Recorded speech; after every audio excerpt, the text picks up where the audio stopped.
800-285-3500. Don't wait. Call now. 800-285-3500. 800-285-3500. When your life is uncertain, you need a certain kind of help. That's why so many Ohioans trust CareSource. We give you dependable Medicaid benefits, but we also give you the resources and rewards you need to live a better life. That means surrounding you with extra support to find a steady job, a safe home, and a dependable ride. Does your Medicaid plan do that? It's your Medicaid. It's your choice. So choose CareSource. Trusted. Learn more at caresource.com.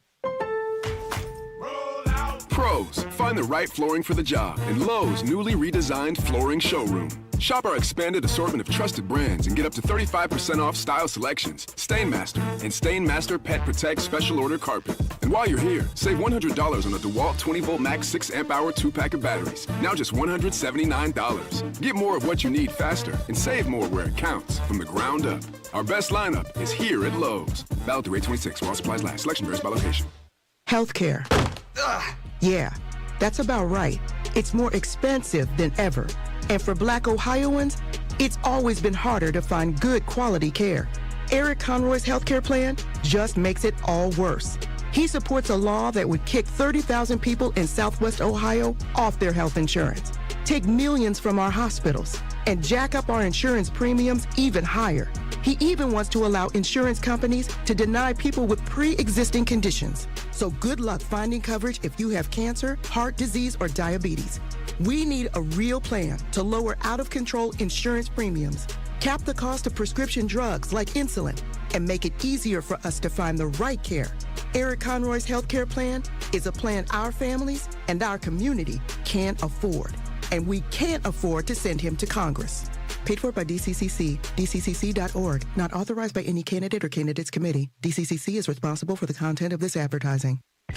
Hey, Joy. Oh, you are glowing. Oh, hey, more like Mira-joyed. That Miralax helped me go. I was so backed up. Tried mega coffees, prune juice, everything. Then Miralax. And hello, gentle relief without the harsh side effects. Ooh, how does it work? It works naturally with the water in your body for constipation relief. Find Miralax today at your local retailer. Use as directed for occasional constipation. I'm Chris Jakovic. I served in the United States Air Force and I deployed 3 times. So in 2017, I was serving as an Air Force First Sergeant. Our motto in that role is my job is people, everyone is my business. But unfortunately in that year, I would lose my own brother, Lance Corporal Adam Jakovic, to suicide. The majority of veteran suicides are from guns. I store my weapons securely, not only for myself, but for my family. Store all your guns securely. Help stop suicide. My service never stops. Brought to you by End Family Fire and the Ad Council. Being isolated and lonely can be harmful to your health, resulting in high blood pressure, a greater risk of heart disease, and early onset dementia. So it's important to build and maintain social connections. Try a new hobby, volunteer, exercise, or use your phone or other device to stay in touch. Visit connecttoeffect.org to find resources and ways to stay connected. Presented by AARP Foundation with support from United Healthcare. When it comes to prescription medications, it's essential to apply safe practices to protect your health and safety. To avoid misuse and abuse, never share or borrow medication. Keep your prescriptions out of the wrong hands by storing them in a lockbox and disposing of medication properly. Finally, understand your prescription information. Don't be afraid to ask your pharmacist and doctor for help. And if buying prescriptions online, be sure to use VIPS accredited pharmacies. Learn more at awarerx.org, a public service from the National Association of Boards of Pharmacy Foundation. We are the keepers of the wild, America's original and most invested conservationists. For more than 80 years, we've been committed to conserving wildlife and the natural landscapes that define our nation. From rugged alpine ridgelines to peaceful tall grass prairies, we've supported the conservation of more than 36 miles of American wildlands. Our funding has led to cleaner water, fresher air, and improved wildlife habitat. From abundant fish and waterfowl populations to robust deer and elk herds, nothing is more important than maintaining wild spaces for adventurers to explore and wildlife to thrive. We are America's hunters and target shooters, stewards of the American outdoors. America's hunters and target shooters, along with firearm, ammunition, and archery manufacturers, have invested more than $46 billion to help state fish and wildlife agencies manage and protect wildlife and wildlands across America. For more information, visit outdoorstewards.org. The Alzheimer's Association and the Ad Council present the story of Tom and Levi. Tom is the smartest man I know. He's been a professor at 2 major universities, been a teacher for over 40 years. One day, he told me that he was having problems in his classes. I think one of the students had asked the question and he didn't remember the answer. And I also noticed that he was letting his class out earlier than they were supposed to let out. And he was telling them that he was doing it as a favor to them, but I think in reality, he just wanted to get out of there. I was really starting to worry because I saw something was wrong. Levi and I talked about how it would change our lives, but he was there beside me, and my love for him was just immense. When something feels different, it could be Alzheimer's. Now is the time to talk. Visit alz.org/ourstories to learn more. A message from the Alzheimer's Association and the Ad Council. 1230 AM, WDBZ, Cincinnati, an Urban One station. Listen online on thebuzzcincy.com. We are 1230 The Buzz, the home of the Lincoln Ware Show. The family of a 14-year-old boy shot in the face in Cincinnati says he is recovering in the hospital. 14-year-old Rakeem Blair Jr. remains at Cincinnati Children's Hospital 2 days after the incident.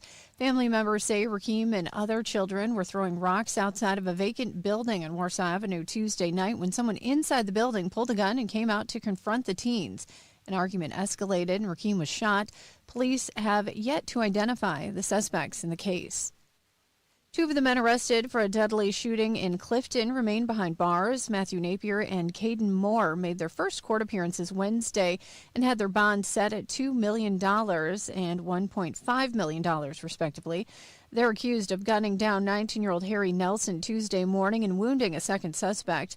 A third suspect has also been taken into custody and is expected to be in court today. Amazon is considering bringing a data center to near Cincinnati.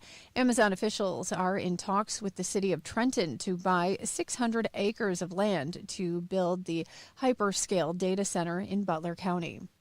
I'm Heather Pasco on 1230 The Buzz. The views and opinions expressed in this program are those of the host and guests and do not necessarily reflect the views of Urban One Incorporated, Radio One, or any of its subsidiary companies. The Lincoln Ware Show is on. In 3, 2, 1. Now. Right now.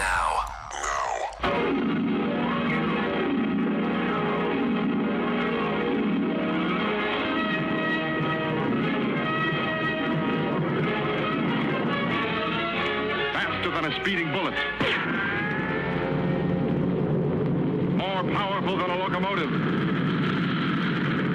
Able to leap tall buildings at a single bound. Look, up in the sky. It's a bird. It's a plane. Lincoln, Bobingan, Bonana, Pineapple, Bingan, Feed, Fine, Momingan, Lincoln. They say this cat Lincoln is a bad mother.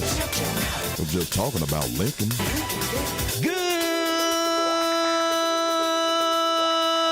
Good morning, Cincinnati. Welcome to 1230 WDBZ. We are the Buzz of Cincinnati, your talk station, the Lincoln Ware Show, till 1 o'clock this afternoon. It is Thursday. Yes, Thursday.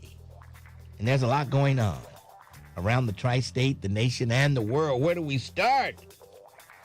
Well, if you live in Walnut Hills, J.D. Vance is coming home this weekend, so you know what that means. Road closures and everything like that for the people who live in that neighborhood. He's coming home this weekend. So I know you hope there were some rumors he was going to buy a house out in Indian Hill. I know you guys in Walnut Hills hope that he buys it now. Move. They want him out of there because it causes so much disruption and people have to go. They stop if you live on the street. They stop you, and the Secret Service stopping you every time you go up and down. And it's just and people can't come to visit you. Hardly, they got to go through all kind. It's just crazy. So everybody's getting rid of the flock cameras now. And, of course, we don't have any in the city of Cincinnati, but these smaller communities use these flock cameras, and they have really caught a lot of bad guys who have stolen cars and stuff. They really work when people steal a car and they drive through one of those neighborhoods. They're on them right away. And how that's going to end with these flock cameras coming down. But I just don't know, how are they infringing on people? If you just going to the store, to your house, and they run your plates, and what somebody in Los Angeles want to know what you're doing when you're driving through the streets? I don't understand all the commotion over these flock cameras. But anyway, this is a case right here. A man who fatally shot an employee at a Springdale hotel in 2024 has been sentenced to 18 years to life in prison. Deshaun Buckner pleaded guilty on August 19th, was sentenced by the Hamilton County Common Pleas Judge Patrick Dinkelacker. 2 years ago, he walked up to the front desk at a La Quinta Inn and shot an employee. And a flock license plate reader flagged his car near his home in Madisonville. And boom, he was caught. So there you go. It worked. But anyway, these neighborhoods want to, they said near Madisonville, flock camera near Madisonville. Was it in Madisonville? Because the chief just told me we didn't have flock cameras in Cincinnati, so I don't know. Anyway, yes. All right. I think the city has come to an agreement with those protesters outside of the Kroger building. They had bullhorns and whistles and all kind of stuff, you know. And the neighbors around there are like, hey, we're not Kroger. We just live here and you're disturbing us. So I think they have to stop with the noise after 5 o'clock. They can still protest with their signs or whatever, as long as but they have to stop with the noise at a certain time, and that'll help those residents out. But what if a guy works night shift and he's trying to sleep and those fools are down there with their horns and doing everything? So I don't know. I just can't believe Prince Harry and Meghan are going back to England. I just never thought they would go back to the UK after all that problem with the racism and all that stuff. I didn't think they would ever go back, but they're going back. But they're not selling their house here. They're going to keep that in case they have to come back, I guess, in case they run them out of there. But, man, yeah, I don't know what they're doing for money, though. I mean, because all of their Netflix stuff really was flops, nothing ever, So I don't know where they're getting money from, but they're going back to the UK, and we'll see what happens. We will see what happens. Parents, when your kids are out of school, you're going to get more calls from the principals and the assistants and everything, because the state has a new law. When the kids miss so many days, they have to be on the phone with the parent. Yeah. So you better get those kids. If they really can go, if they just, I just don't feel good, send them on anyway, unless they have a temperature or something. You know what I mean? High temperature.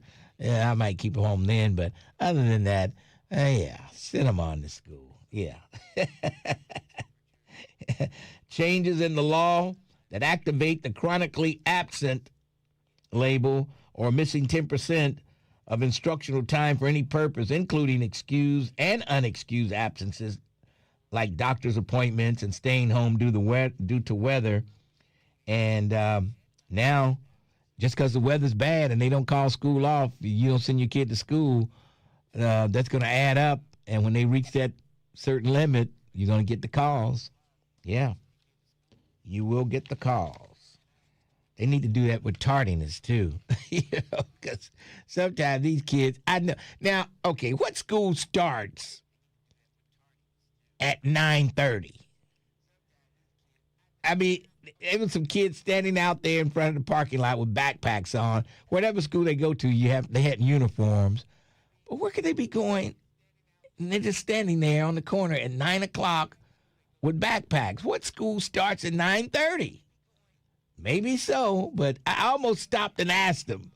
I almost stopped. If I see him there again, I'm going to ask, what time does your school start? Because they were just standing there with their backpacks, and they had their little khaki pants on and, with their little white shirts on. Okay, all right. But next time, I'm asking Terrence. I'm going to ask him. If you got the guts to do so, Mr. Ware, I don't. I am. I'm going to ask. Next time, I almost stopped this time. I said, nah, I'll just let it go, I'll just let it go. I'll see if I see him there again. Maybe it's the first week of school or something, and maybe something happened. But anyway, I'm going to find out for sure. All right. They're talking about the 14-year-old who started out as 11 years old. They had the wrong age. Instead of 11, he was 14, who was shot in the face after throwing rocks at a building in East Price Hill. Yeah. And they say the person came out of the building and they argued about something, and then he just shot the kid in the face. Now, that didn't have to happen. That did not have to happen. And now this kid's face probably going to be scarred for life. Depending, I just don't know to what extent it was, but it's got to be pretty serious. And the argument could have been settled without shooting. Yeah. We used to say, hey, break out the fist, but this probably was an adult. I'm not sure how old the person was, but this kid is 14 years old. So we'll see what's going to happen with that. And I was unaware how many empty buildings and parcels of land that's vacant in East Price Hill. They need to do something about that. Where is the land bank? Get rid of those properties. Sell them to somebody so they can put homes on it. Man. But when they do that, then we'll have some people that get mad because they do it. You remember the guy, he's mad because the port came in and bought some houses and fixed them up and selling them to people. He got a problem with it. I don't know. I tell you. But he didn't do anything about it. He didn't buy the property and fix them up, I tell you. Some people just rub me the wrong way. And that guy did that day. Yes. All right. We're in $40 trillion. The deficit is $40 trillion. And between Biden and Trump, it went up $10 trillion. Between Biden and Trump, $10 trillion. It probably went up 7 with just Trump and only 3 with Biden. Because he's all this ICE stuff and just all the kind of spending that he was doing. He probably ran it up $7 trillion, and Biden $3 trillion. But something's got to. It's all the bottom's going to fall out sooner or later. This cannot continue like it is. But I don't know the answer. we just keep spending and spending. I don't know how they can fix it. It's out of control at this point. It is out of control at this point. Who can come in and fix it? Somebody says $10 trillion deficit between 2 presidents is wild. Yeah. Unbelievable. Princeton and Moeller tonight at Paycor. And last time it was Elder and Moeller. Was it Elder and Moeller? I think so, at Paycor. That was last year. And Alicia Reese was responsible for getting both those games going. And she's been fighting to have more events at Paycor. And now we got Chris Brown and Usher, and I saw the video of Chris Brown. It's not going to be a sold-out event unless people from out of town come. Cincinnati cannot sell that event out, just like the festival. It's out-of-towners that make the festival. Cincinnatians, we don't have enough juice in here to sell out Chris Brown and Usher. The only savior is going to be for this concert if people from out of town come. But they've been around to cities, I think they Indianapolis, and so those people are not going to want to come and see it unless they just enjoy it. They got to see it again. But I think they're in Louisville? I don't know. Detroit, they were in Detroit. We get a lot of Detroit people coming down for the festival. So it's going to be mighty tough to sell that show out if they have to depend on Cincinnatians alone. It's just not going to happen. Not going to happen. And normally when acts come to Columbus, Indianapolis, Detroit, they bypass Cincinnati. And that's the reason why we just don't have enough juice. We talk big in this town, but that it ends when it comes to shelling out the cash, it ends there. It ends there. I'm looking at John Kasich on MS Now, and I was thinking about the Martin Luther King statue, and before they even had the exit, I know I was working at WCIN then, and I think Alicia was on council, and they were talking about getting that exit. She was talking to John Cranley and John Kasich are the ones, Alicia Reese, John Cranley, and Kasich, they're the ones who fought and got that exit put up there. They got that exit done, and now you got the unveiling of Martin Luther King. Harambe got a statue before Martin Luther King. Go figure. Go figure. How did the Harambe get a statue before Martin Luther King in Cincinnati? This is why we can't fill Paycor Stadium. This is why we can't do it. I tell you, unbelievable. All right, we're going to take a break, and then we'll come back. The Lincoln Ware Show, 1230, The Buzz. Every weekday, 1230 The Buzz has you covered. Let's go! With new entertainment and information. Starting.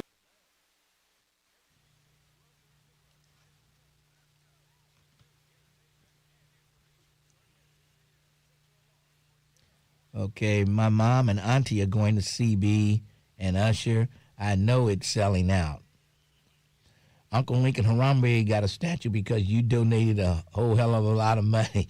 Brent Beer, you just talk to be talking sometime. You just type to hear yourself type sometime. Alicia Reese has been getting busy for a long time. Power to the people.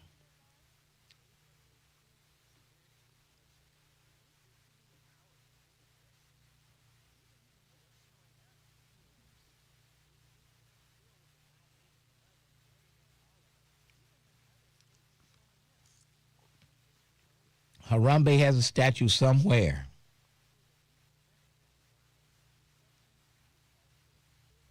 How am I letting Charlie Winburn slide? Letting him slide how? Spaccavelli? Letting Winburn slide how? Brent Beard is the new Stephen A. Smith. Well, okay, this is what you get, Brent Beard.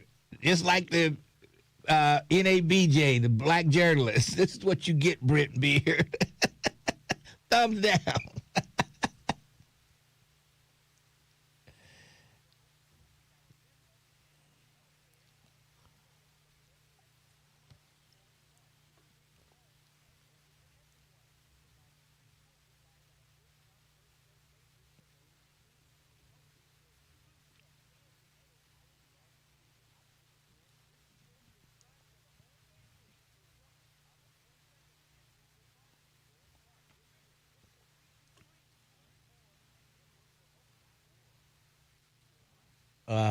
After Tiffany.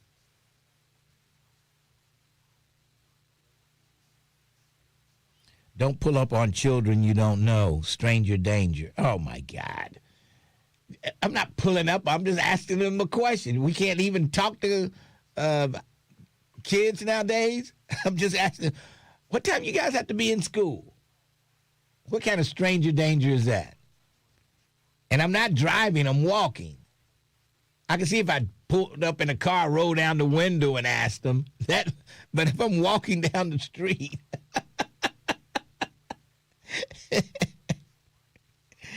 Oh.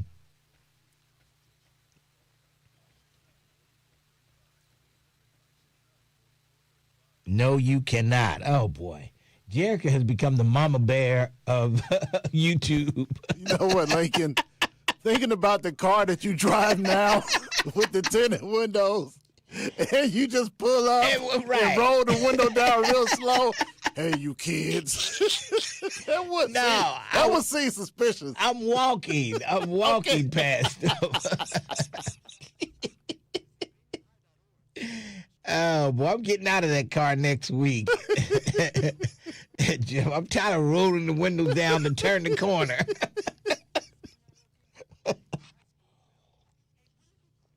And I always get mad at people who have the tinted windows and blow at me.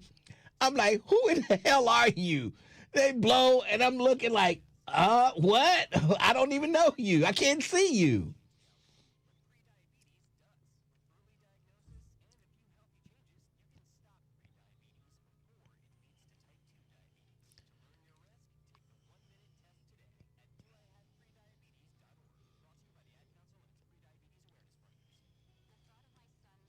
Like I said, I wouldn't pull up on them. I was walking by them, and they were standing right there by the garage.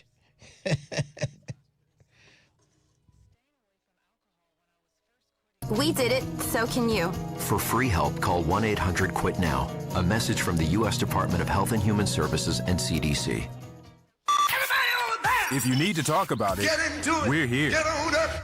1230 AM WDBZ, your talk station.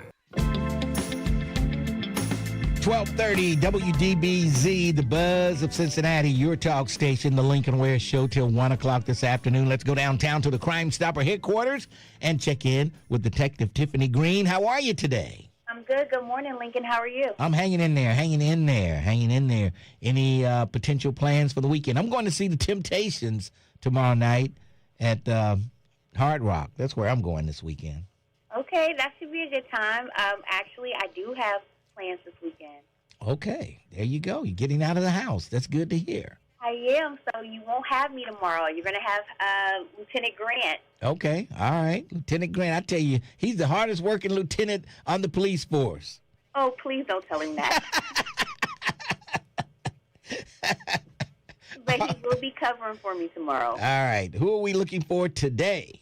Cincinnati Police District 2 Investigative Unit is looking for Blake Simon. Mr. Simon is wanted for aggravated robbery and felonious assault. Investigators say during a physical altercation, Mr. Simon struck the victim from behind and continued to strike the victim with a closed fist. The victim sustained a broken jaw. Mr. Simon also attempted to steal the victim's watch, valued at $20,000. Blake Simon is a white male. He's 19 years old. He's 6'3" and 180 pounds. Blake Simon has no known arrest history and was last known to live in Union, Kentucky. Cincinnati Police District 4 is looking for Alina Jones. Ms. Jones is wanted for felonious assault and 2 counts of misdemeanor criminal damaging. On July 25th of 2026, during a physical altercation, Ms. Jones struck the victim with a shovel, causing serious visible injuries. Alina Jones is a black female. She's 34 years old. She's 5'1" and 169 pounds. Alina Jones has an arrest history of forgery and was last known to live on Craft Street and Winton Place.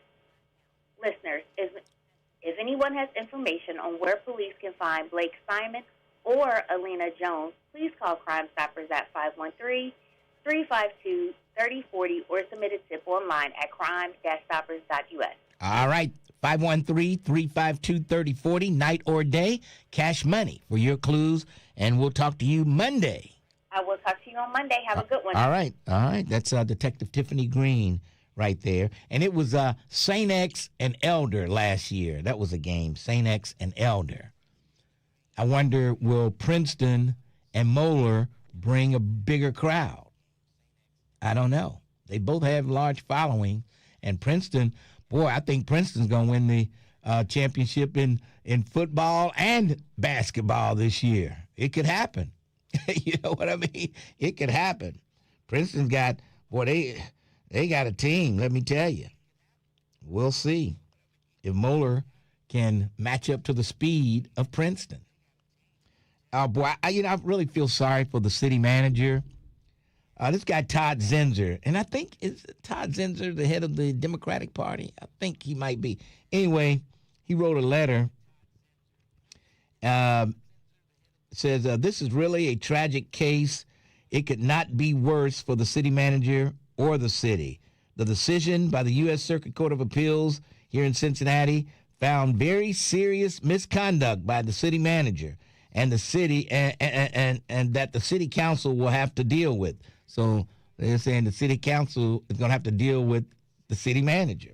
According to the decision, City Manager Long violated Chief Washington's civil rights and most likely defamed him. And on top of that, the court ruled that Ms. Long did not have qualified immunity for those violations. That's the serious part there. He can sue her directly, which he has, and she's going to have to pay out of her pocket, not the city's pockets. So that's serious. The city's HR office should already be looking at the potential rule violations by the city manager, and the city manager should be recused from anything to do with the matter. In my view, it warrants suspension until the HR office concludes an investigation or some other appropriate fact-finding by the law firm. For example, question that I have, it says, what type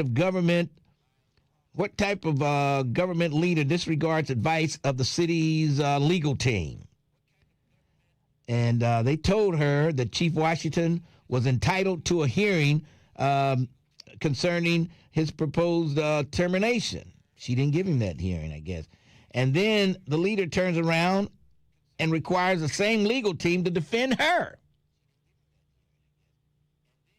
against the violations of civil rights and her defamation of Chief Washington. So we haven't heard the end of this suit with Chief Washington, the city manager, and the city of Cincinnati. It's going to get real nasty, folks, especially if the city manager is sued and he wins his suit against the city manager. Boy, will the city be able to pay since she was working for the city at the time? I don't know what's going to happen with that. But, boy, city manager is in for the fight of her life in this Chief Washington case. Last time I saw Chief Washington, he said, it ain't over yet. That's what he told me. It ain't over yet. we fighting. So we'll see. We will see. All right, I'm going to take caller number 9. Caller number 9 at 513-749-1230. If you call a 9, I'll give you a pair of tickets to the Flashback Funk Fest. Yeah.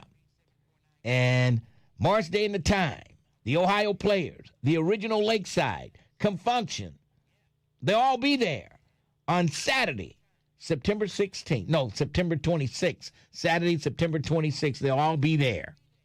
So you don't want to miss it.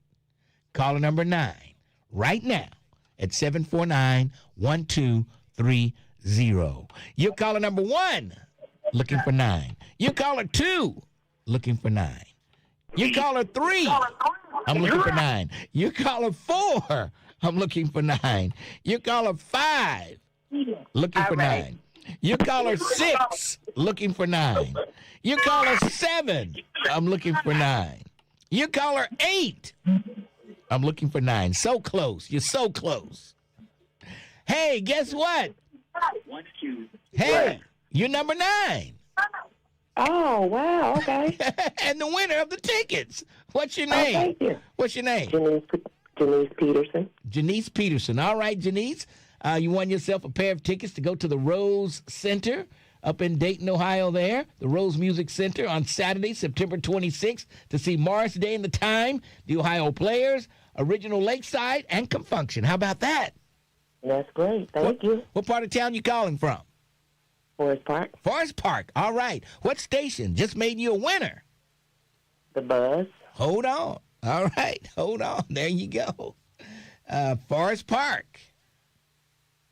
Got a winner there. She's going. Let's take a break. We'll come back. 12:30, The Buzz. Cincinnati. Want to stay plugged in with 1230 The Buzz and get the inside scoop?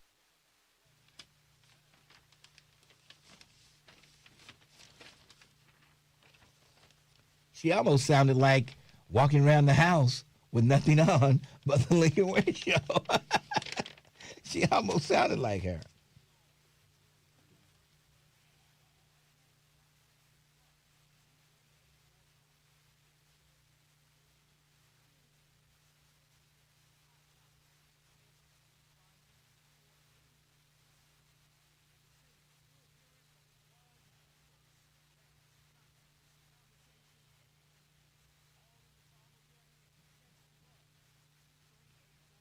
When are you coming on the show for an interview?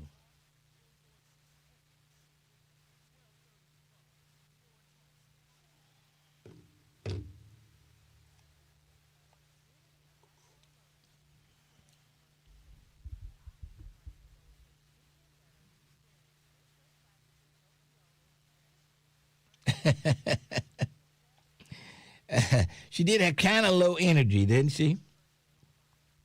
I don't know. She could have been calling from Forest Park at work or something. They have office buildings and stuff in Forest Park. She could have been working.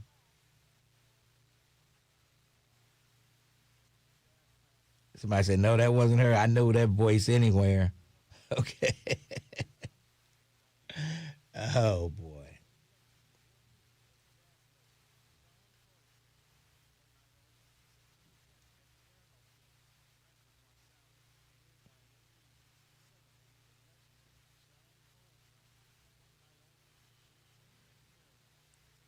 Yeah, being the city manager in the city of Cincinnati is a tough job because normally city managers, you forget who they are. You know what I mean? Everybody, I talked to some city managers in other cities, and they say, yeah, people don't know who we are. We stay under the radar. But in Cincinnati, you are out front. The city manager is out front. Harry Black, Valerie Lemmy. The list goes on and on and on. At least the black ones are out front. Yeah, that's true. Yeah.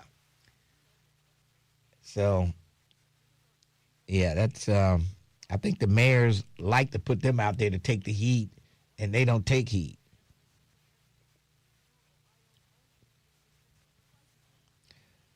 Alicia is a county commissioner. Jerica.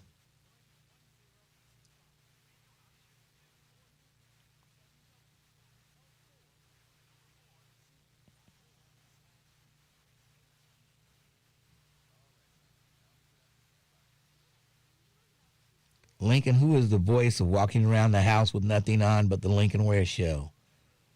You will never know. That is a top secret. I'd have to kill you if I told you. It's Miss Nettie.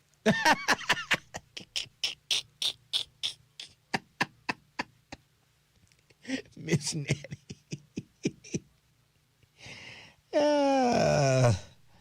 Oh, boy.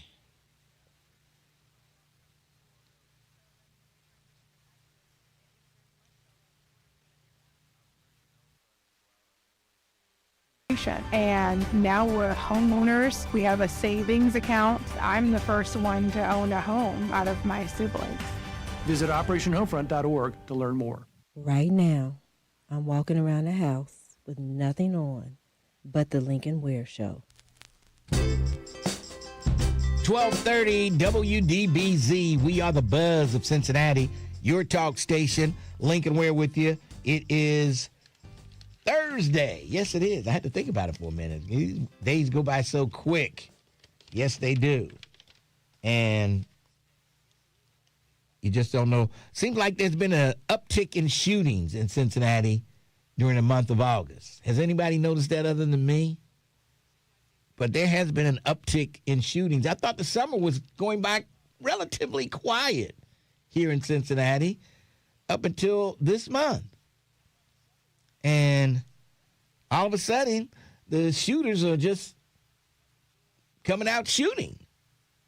No longer are they playing video games and stuff. They put the video games down. Now they're out shooting people. Unbelievable.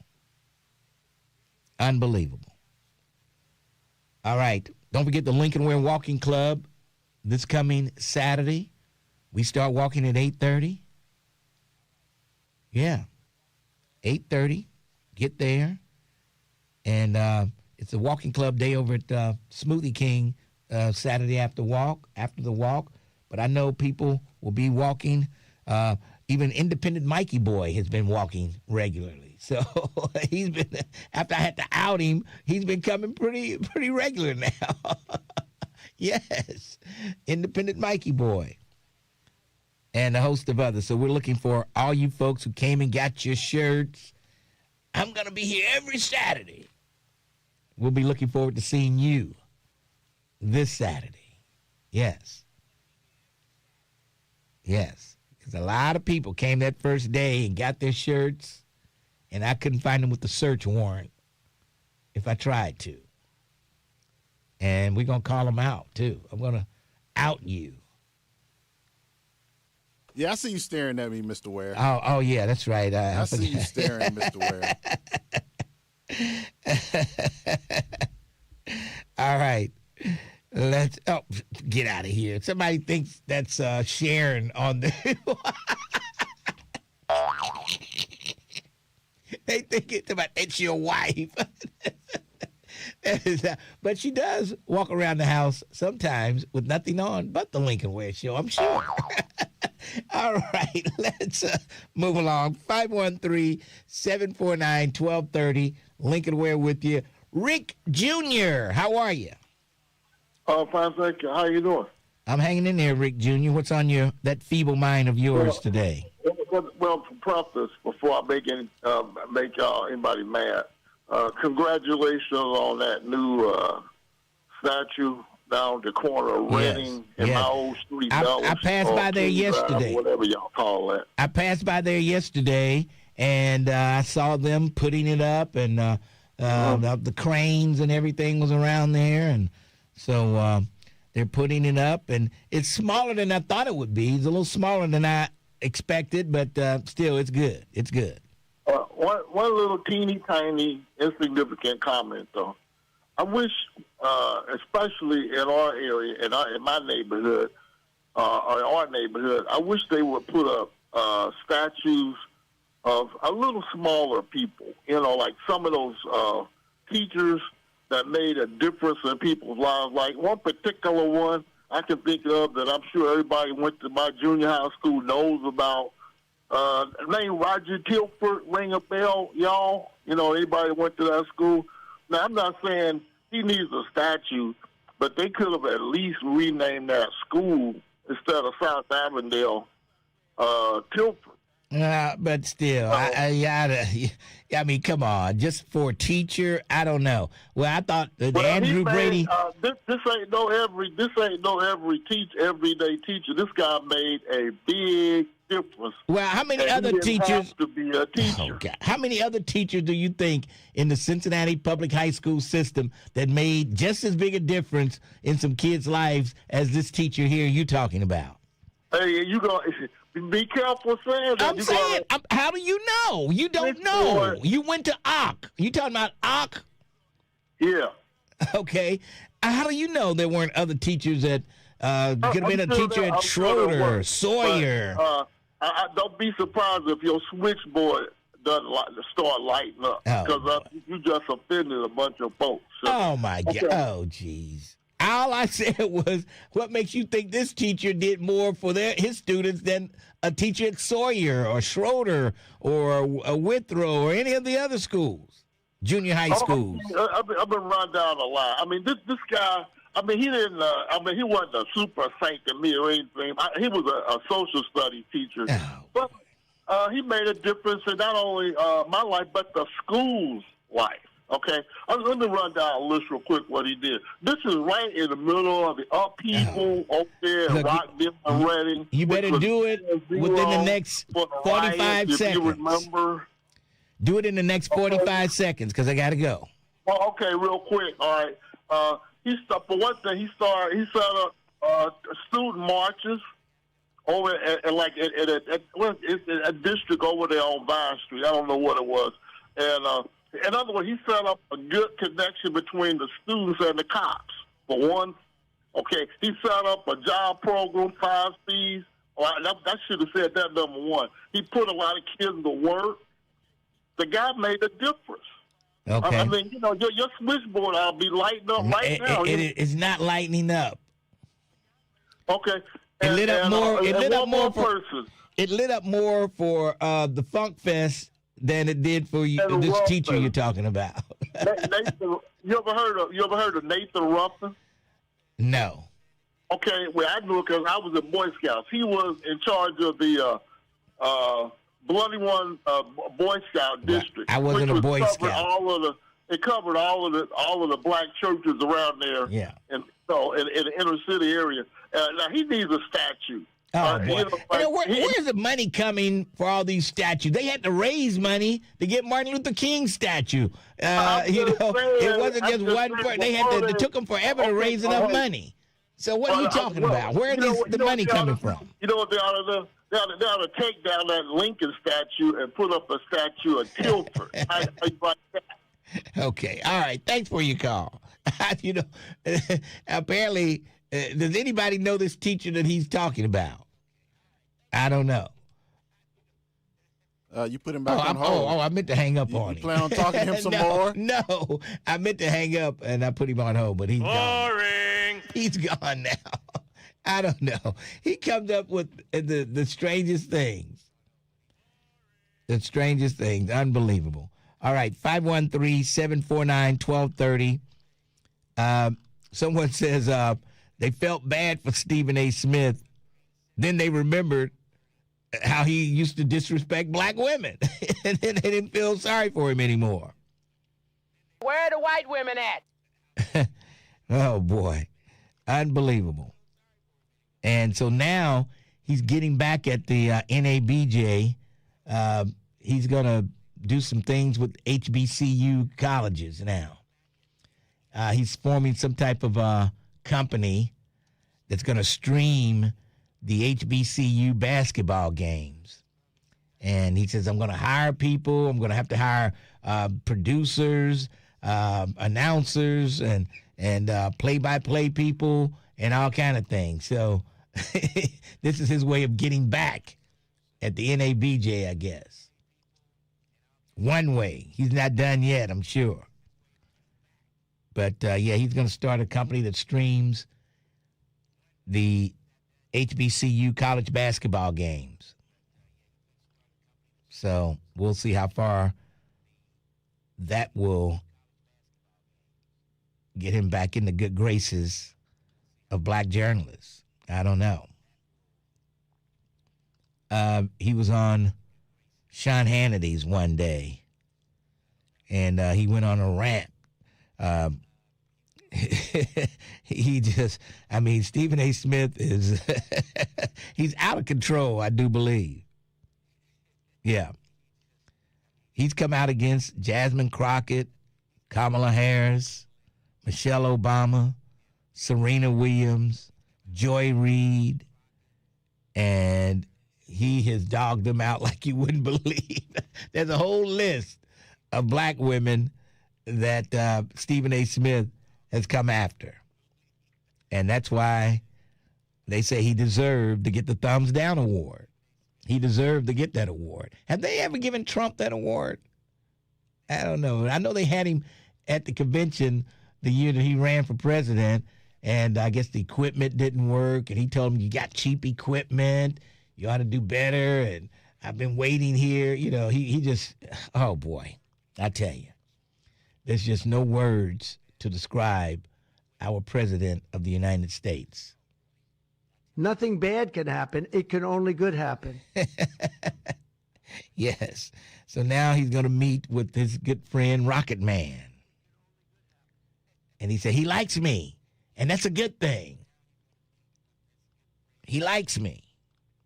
You think they like you. They're laughing at you behind your back.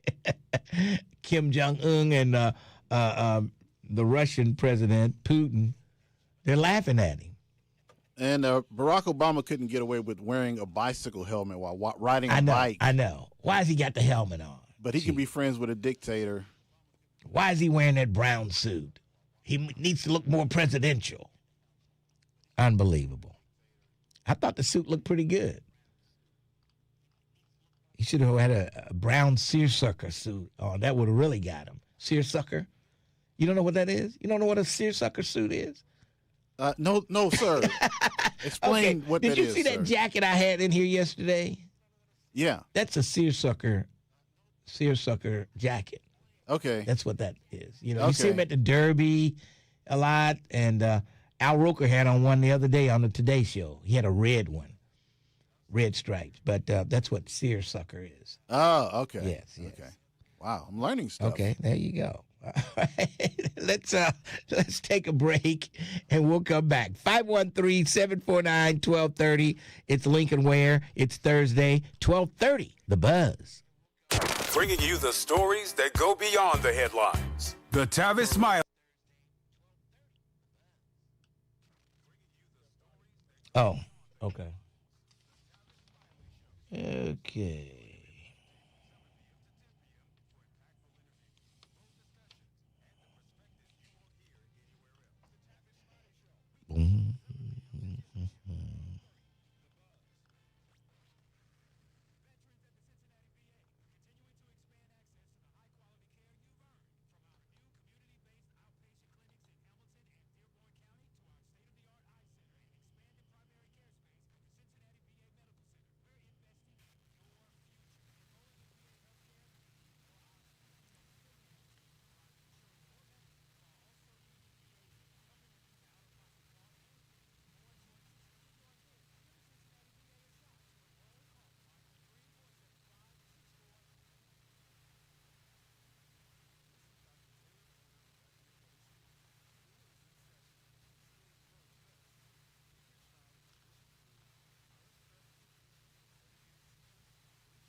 All Terrence knows about are hoodies.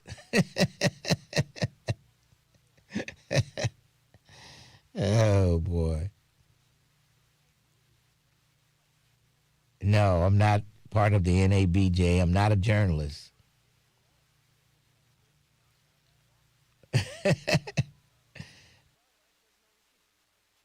To type 2 diabetes. To learn your risk, take the 1-minute test today at doihaveprediabetes.org. Brought to you by the Ad Council and its pre-diabetes awareness partners. The views and opinions expressed in this program are those of the host and guests and do not necessarily reflect the views of Urban One Incorporated, Radio One, or any of its subsidiary companies. 1230 The Buzz, your talk station.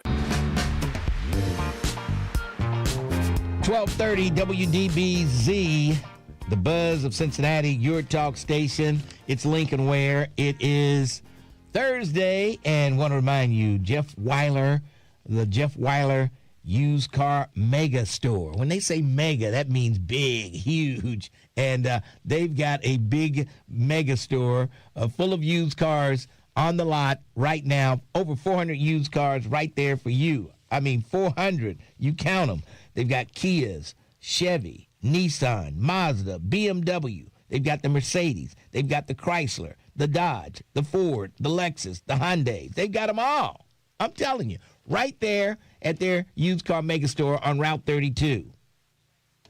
You need to get out there, check them out. Call. If you want to call, make sure they've got the car you want. Call area code 513-943-5400. That's 513-943-5400. You can always ask for Willis. He'll take care of you, or somebody else will take care of you. But you need to call them up right now, 513-943-5400. And guaranteed financing, no matter what your past or present credit situation might be, they'll get you in a car at Jeff Weiler.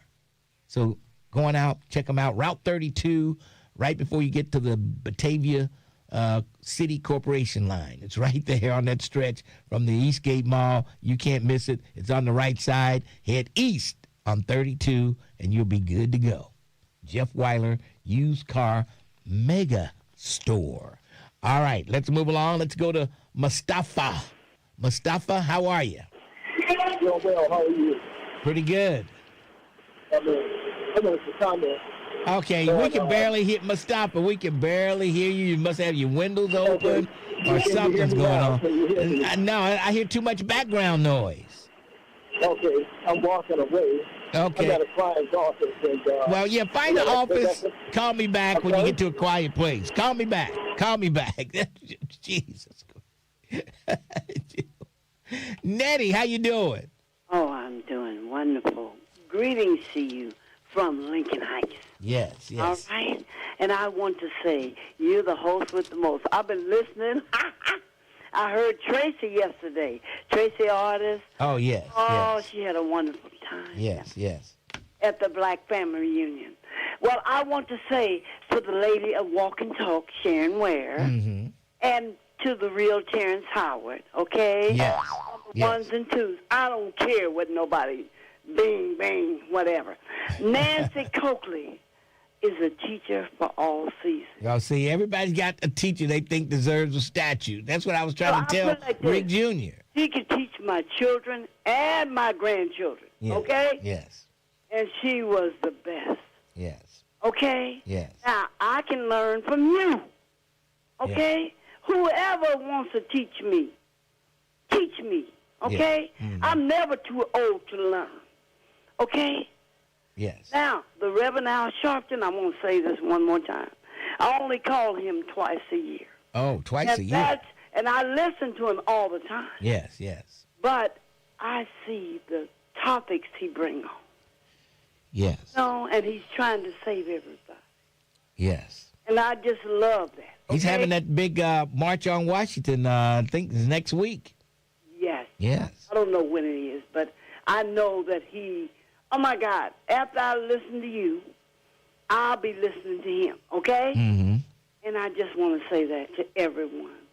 I love you, okay? All right. I love everyone out there. Hey, it ain't always been that way. Yes. All right. All right. Thank you. Thank you so much for being on the air, Lincoln West. Yes, yes. All right. And Lisa, Oh, Lord, Alicia, I heard about her, too. Yes. Oh, and the Walk of Fame. Oh, my God, it's just wonderful. Yes, it is. Okay, I'm living through y'all, okay? Mm-hmm. All right. God bless. All right. Thanks for your call. All right. Oh, man. The streets are empty down in Miami's Little Haiti because that temporary permit that the Haitians had has expired under the Trump administration, and now people are skeptical on when they go out. They're afraid. They're afraid. And now the streets in Little Haiti pretty much empty. And how would you like to live like that? You know, looking over your shoulder every minute, not knowing when an ICE agent is going to pop up, and the next thing you know, you'll be in Haiti. Unbelievable. Nowhere, they just don't want to expose themselves. They don't go out. Nowhere has that change hit harder than Florida, home to nearly half of the 330,000 Haitian TPS recipients living in the United States. Many of them live in South Florida. Yeah. A lot of them are unable to work legally. Businesses are struggling with fewer workers and customers. It's kept some from venturing out to the doctor or to take their kids to school on the first day of classes, which started August 13th. It has fueled widespread fear of encountering ICE. And that is no way to live. You know, that is no way to live in America. Yeah.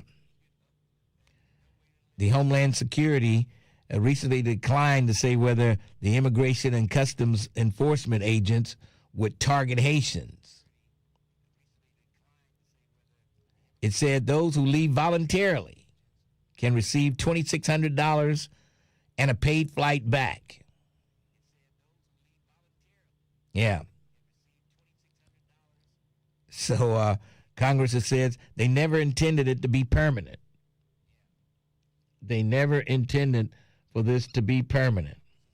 So here we go. But $2,600, they'll rob you and take it from you once you land in Haiti. The gangs, they will have eyes on you when the plane lands, and they will follow those people. They know they know they'll have money if they go volunteer. But who would voluntarily go back to Haiti? No, nobody's going to voluntarily say, okay, yeah, I want to go back. Give me my $2,600. I want to go back to Haiti. Nobody's going to volunteer for that. Are you kidding me? Are you kidding me? Nobody will do that. But the thing about it, the parents who came here from Haiti with this TPS, and they had children while they were here who are U.S. citizens, can you imagine being swooped away, taken from your kids, sent to Haiti, and leaving the kids back here? Or they always say, you can take the kids with you if you want to, knowing that these people are not going to want to take their kids to Haiti. That's got to be a bad way to live every day, wondering, are you going to be separated from your family the next day? Every knock at the door, every car you see driving down the street, could it be ICE coming for you? That's got to be a tough way to live. A tough way to live. And I guess you can go to another country if you want to. But who wants to try to go to another country and settle in? You don't speak the language. And who's going to want to do that? It's just, it's unbelievable. Unbelievable. All right, let's go to Mustafa. Mustafa? Hey, yeah, man. You called me too fast earlier. I did what? Okay. You called me too fast earlier, but I was on hold. Okay. Yeah, I'm just not sitting around the house. Well, yeah, I know, but I just can't look. I can't judge the phones by what you have to do. I don't know what you're doing. Please comment on Haiti. Sound like you're in the bathroom now. I don't know what you're doing. Go ahead. Here's the thing, man. I know a number of Haitians. I had talked to some Haitians 5 years ago when some of them got TPS. I said, look, this is temporary. Don't get dug in. Start trying to find a company you can get permanent residency, which leads to citizenship. Yeah. They looked at me like I was talking gibberish. It's the same thing if I said, if somebody said to you, Lincoln, I need you to help me out. Let me stay at your house a couple of months. A couple of months turned into 6 months. What do you say to them? I said, you need to find you someplace else to stay. You need to get out. Okay, they lock the door to the room you let them sleep in because they're afraid you're going to put them out. Yeah. So when you say that's no place, that's no way to live, they have to live according to the rules, man. I'm sure. You know what I'm saying? With that laws. Look, I'm sure they told them. Hold on. I'm sure they didn't tell them that, they were going to be kicked out at some point. They'd say, okay, here's your temporary status. And, they thought it was permanent. No, they didn't think it was permanent. Well, they didn't think they would be forced to leave. Look, temporary means what? Well, but they didn't. Temporary. They just thought they had the pass, the permit, and that was it. That's all they needed. They were going to get a job and work. As long as they were working and doing stuff, they were going to be okay. This is what they thought. Well, look, Lincoln, no. You're given paperwork. You're not just blindly led along. They tell you have identification. You have temporary protected status. Yeah. So treat it as such. You see what I'm saying? Well, and then if you don't know, you need to start asking questions. In their minds, they thought once they got a job here and was working, they were needed here, and nobody was going to make them go back. I'm telling you what was in their mind. They did nothing. All right. Well, look. Go to work, come home. Mustafa, I got to run. I'm running late. I got to run, but I hear you. Lastly, let me tell you this. Let me tell you this here right 30 seconds. 30 seconds. The female journalist who was going to interview Trump, I'm no Trump fan. They should have been on time. Don't give the man ammunition to criticize you. Well, that's the way you play that. Something happened with the equipment. Well, that's on them. Well, I mean, things can happen sometimes. We're going to be fair because we don't want to become like the people we oppose. Oh, boy. You feel me? All right, Mustafa. Thanks for your call. Unbelievable. All right, we've got news coming up. We'll come back. Tracy Hunter was in court today, and we'll find out on the other side what happened in court today. Just talking about her yesterday to the prosecutor. And we'll hear what happened today. 12:30, The Buzz. 12:30 a.m. WDBZ, Cincinnati, an Urban One station. Listen online on thebuzzcincy.com. We are 1230 The Buzz, the home of the Lincoln Ware Show. Amazon is considering bringing a data center to near Cincinnati. Amazon officials are in talks with the city of Trenton to buy 600 acres of land to build a hyperscale data center in Butler County. Some residents in Trenton have tried to shut down the plan, but their protests have gone nowhere with the Trenton City Council. Students at a Cincinnati area school will soon have a new place to play. A ribbon-cutting ceremony will take place tomorrow at Winton Hills Academy to celebrate the opening of a new playground at the school. Construction on the playground started back in July as part of a community makeover. 2 of the men arrested after a deadly shooting in Clifton remain behind bars. Matthew Napier and Caden Moore made their first court appearances on Wednesday and had their bond set. They're accused of gunning down 19-year-old Harry Nelson Tuesday morning and wounding another suspect. A third suspect has also been taken into custody and will be in court later today. The Cincinnati Reds will try to win their unique 5-game series against St. Louis when they take on the Cardinals later today. The Reds beat the Cards 5-4 Wednesday night. I'm Heather Pasco on 1230 The Buzz. The views and opinions expressed in this program are those of the host and guests and do not necessarily reflect the views of Urban One Incorporated, Radio One, or any of its subsidiary companies. Take us with you wherever you go. Download the Buzz app for your smartphone today. For details, go to thebuzzcincy.com.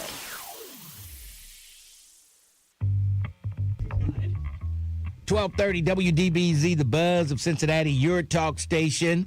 And I just talked to Tracy Hunter. She says she's coming in at around 12:30, and she'll tell us what happened at court this morning with her case. In the studio with me, got some folks from Tank. That means they're from over the river, over in Kentucky there. Jenny Camus. Did I say that right? Close enough. Okay, and Donjay Tapler, who is a bus operator, and Jenny's with the outreach of Tank. And what's going on with Tank? Maybe you're looking for some people, huh? We are absolutely looking for some people. We are hiring. We've got a career fair happening next Saturday, the 22nd. So we want you to come out, apply for a job. It's going to be a really cool experience. Mm-hmm. Okay. And where do they go Saturday? It's 3375 Madison Pike in Fort Wright. It's 10 a.m. to 4 p.m. Okay. All right. And Donjay, you one of the drivers? You drive for Tank? Yes, I'm a driver. Been there for almost 11 years. Oh, okay. And I'm a transit coach operator. Okay. Transit coach operator. I'm a trainer.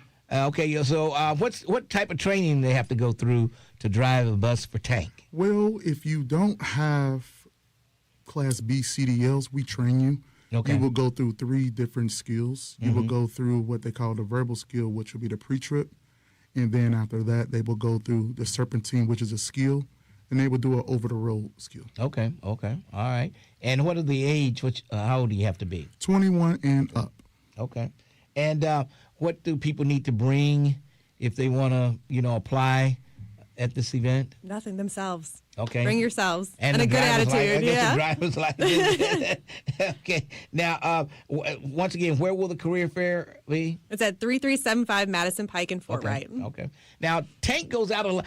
Kentucky, over in northern Kentucky, they've got a lot of big companies over there that are not easy access. But Tank, I think that people can get across the river to get Tank. They can get to some of those places. Yes. There are a lot of people that live, work further out in Hebron and Florence area where those factory jobs, those blue-collar jobs are at, and we transported them. We transport them out there. Okay. We go up much as 5th Street, Cincinnati, Government Square. Right. And then transport them back across to all those big companies over there in northern Kentucky. Yes. We have a lot of people in Cincinnati that are coming over in Northern Kentucky to work now. Yeah, I know it. It's a lot of people, and they work at these, Amazon and the airport and all those places. Yeah. So that's good. The Tank is available to take those people to these places. Absolutely. Yes. All right. So the location again is Madison Pike. Yeah, 3375 Madison Pike in Fort Wright. All right. And 10 to 4. So get over there between the hours of 10 to 4, and you can apply. If you don't have a CDL, no problem. They'll help you get started with the CDL. How long have you been working for Tank? 11 years. 11 years. Okay. All right. Okay. All right. Now, how many people you plan on hiring? We're taking as many as we can get right now. Okay. Yeah. So it's not. People claim that it's hard to find jobs nowadays. Jobs are out there. They are. You just got to apply. Come. Right. Jobs are out there. All right. So Tank, how long have they been in operation? Over 50 years. Over 50 years. Yeah. All right. Well, hey, I tell you what. People if they want a job, they need to get out there this coming Saturday, August 22nd, 10 to 4. 3375 Madison Avenue, Fort Wright, Kentucky. Don't forget, if you don't have a CDL, they'll get you training. And that's good that you'll train them to get a CDL because if they don't stay at Tank forever, they at least have their CDL. They can, but you want them there forever. If they we want to keep you want to keep them there. Yeah. Any type of incentives to keep people there, or a lot. I know Metro offers. $2,000 or something like that. But I don't know. I mean, we have great pay, great benefits, great people to work with. Okay. We've got trainers like Donjay who are fantastic. Yes. So. You get paid weekly. Yeah. Oh, okay. I think they do come in at 25.42 or something like that. And then 1 year top pay progression would be a $29.90. Okay. All right. So. It's not bad for hourly wage there, $29.90. That's not bad at all. And to just drive around and meet people and, and exactly. There you Make go. friends, chat. Yes. All right. Well, hey, I don't know anything else. Did we leave out anything? No, you got it all. All right. Saturday, August 22nd, 10 to 4, 3375 Madison Pike, right there in Fort Wright, Kentucky. And remember, you don't need a CDL. They'll train you to get it. How long does it normally take to get a CDL? Oh, 2 weeks. 2 weeks? 2 Oh, weeks. man, that's not bad at all. Okay. 2 weeks. All right. 2 weeks of training. You get your CDL, and it's paid training, right? Yes, it is. Paid training. So, hey, you can't ask for more than that. You'll get paid while you're training. So, folks, if you're looking for a job driving for tank, you need to head on over the river this coming Saturday. Thank you all for joining me. Appreciate it. Thank you. All right. Thank you very much. All right. Let's take a break, and then we'll come back. 12:30, The Buzz. Hey, y'all, what up? This your boy, Ricky Smiley. I want to drop you an invite to something a little more personal. This is Ricky Smiley on the Spot, where legends get loud, real, and sometimes a little reckless. Ricky Smiley on the Spot. No script, no rush. Just super real conversation. This ain't your average talk show. Let me thank me. Y'all want to talk about Lil Daryl? That's just a piece of it. Catch the full episode of Ricky Smiley on the Spot wherever you get your podcast and on the Urban One Podcast Network at urbanonepodcast.com. We are here for you, Hamilton County. The 513 Relief Bus has been on the road this year to provide no-cost resources to you. Free healthcare screenings, assistance with birth certificates, home and rent issues, child support and care, youth and adult employment.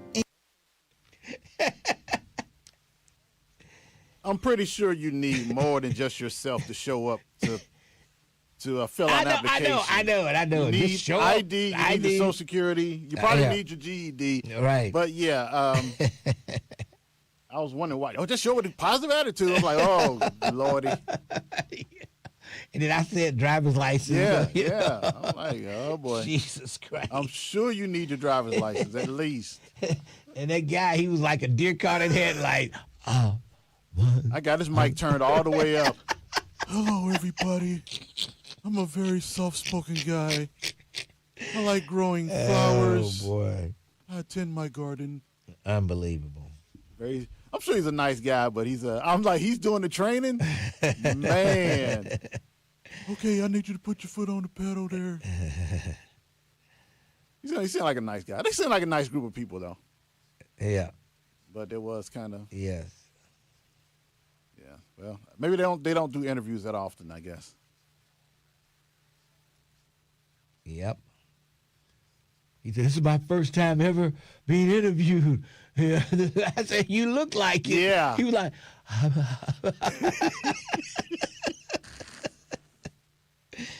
"Oh boy." Yeah, they were nervous.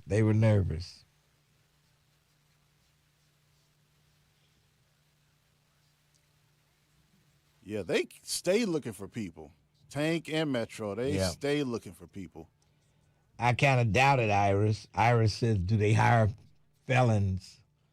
I don't think they do. That would have been a great question to ask earlier. If she had texted you earlier. Yep. If they had just talked a little more, it would have led. I would have, But when they give you one-word answers, it's tough. It's tough. You don't have time to gather your next question when they don't. Is the pay? How's the pay? Yes. Oh, boy.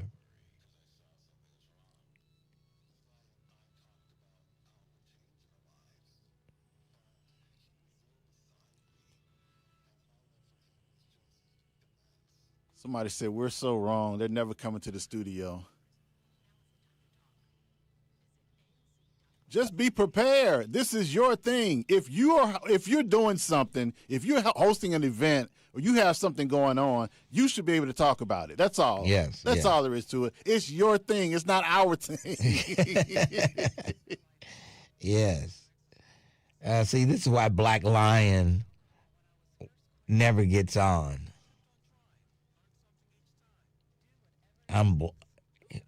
Spell. I think he meant to say black help. He said you're back help. Just stay off of YouTube, okay?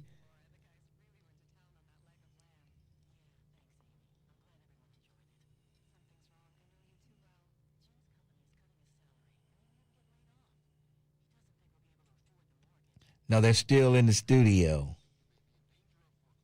I mean, they're still in the station. Yeah, they're talking to, I think, Don Juan. Yes. which you only need a couple of minutes over there anyway. You don't have to do 5 or 10 minutes. Right. They got to get back to the music. Can't stop the music. Oh, boy.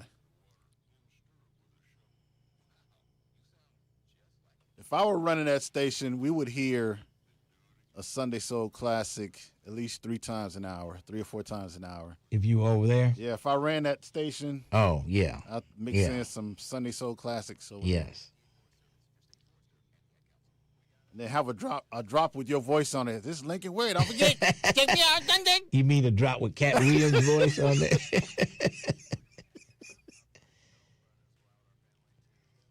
You shouldn't have said anything, Black Lion. Out of my siblings. Visit OperationHomefront.org to learn more. Don't leave us in the car. Take us with you. Go to your favorite app store, search WDBZ, and download the Buzz app today.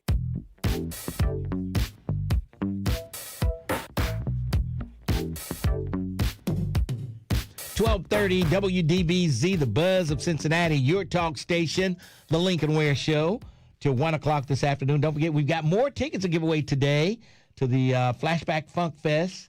We'll give them away between now and 1 o'clock. You get a chance to see Morris Day and the time. Yeah. What time is it? The Ohio Players, the original Lakeside, and Confunction. You know, Mr. Ware, speaking of the time, you know, Alexander O'Neal was the original lead singer. I didn't know that.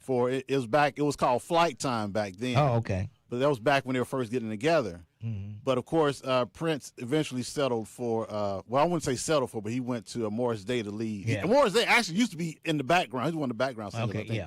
Yeah. But check this out. So if you ask Alexander O'Neal why Prince decided to go with Morris Day, Alexander O'Neal would say, he just like light-skinned. He wants my light-skinned. But if you ask Morris Day will say, well, Alexander O'Neal wanted too much money. Yeah. So who would you believe? I would believe the light skin. No, the money. You believe the money, Lincoln. Because, everybody that worked for Prince, light skin, if you look at it. Just think about it. Nah, I think he wanted too much money. That's what I think. Yeah, he probably did. Because nobody knew Alexander O'Neal back then. Yeah. Everybody who was a spinoff from Prince was light-skinned, if you think about it. He had some dark-skinned folks. He had Jerome and the other dark-skinned. I don't know the name. Anyway, all right. 513-749-1230. Lincoln Ware with you till 1 o'clock this afternoon. Lewis, how you doing today? Lincoln, how are you today? Pretty good. What's on your mind? Hey, I was just in Toronto a couple of weeks ago vacationing, and I was surprised how large the Haitian population is up there. So, do they have to go back to Haiti when they're afraid to go back, or can they go up north to Canada? That's a good point. I forgot about it because they had a lot of track runners that ran for Canada from Haiti. If you think about it, in the Olympics, they had a lot of Canadians running up there. So, there is a large Haitian population in Canada, so maybe they could go to Canada instead of going back to Haiti. But I know that's the last place they want to go back to. Exactly. Now, we were up there for a Caribbean Fest, and that's when I discovered all the Haitian communities there, and I was like, wow, check this out. Why not go north? I forgot about that. That is an option. Right. Now, listen, I feel like Trump is up to something, man. He keeps flirting with trying to go in 28, but I think he's just got a cabinet full of people looking for loopholes that will allow him to do stuff. They're working. They're working on it now. You got that right. Yeah, I just don't trust him. I think he's up to something, and, if he was to lose. Well, here's the thing. I hope Democrats will create a little balance in the House, because with him just having the whole House doing whatever he wants. They need. If anything, I just hope people understand. Hey, let's not just give him the freedom to do what he wants because he got the House. At least put some Democrats in there to balance it out and make him have to go through proper rules to get stuff approved. Well, and let me tell you this: if he's not the president, if he doesn't try to slip some kind of trickery to become president at 28, which is never going to, if a Republican wins the presidency, guess who's still going to be running the country? Donald Trump. They are. Oh, Trump, yeah. He's in the background. Yeah. Do this or it's political suicide if you don't fall in line. So. Oh yeah, he's gonna work some kind of deal out with whoever is the president.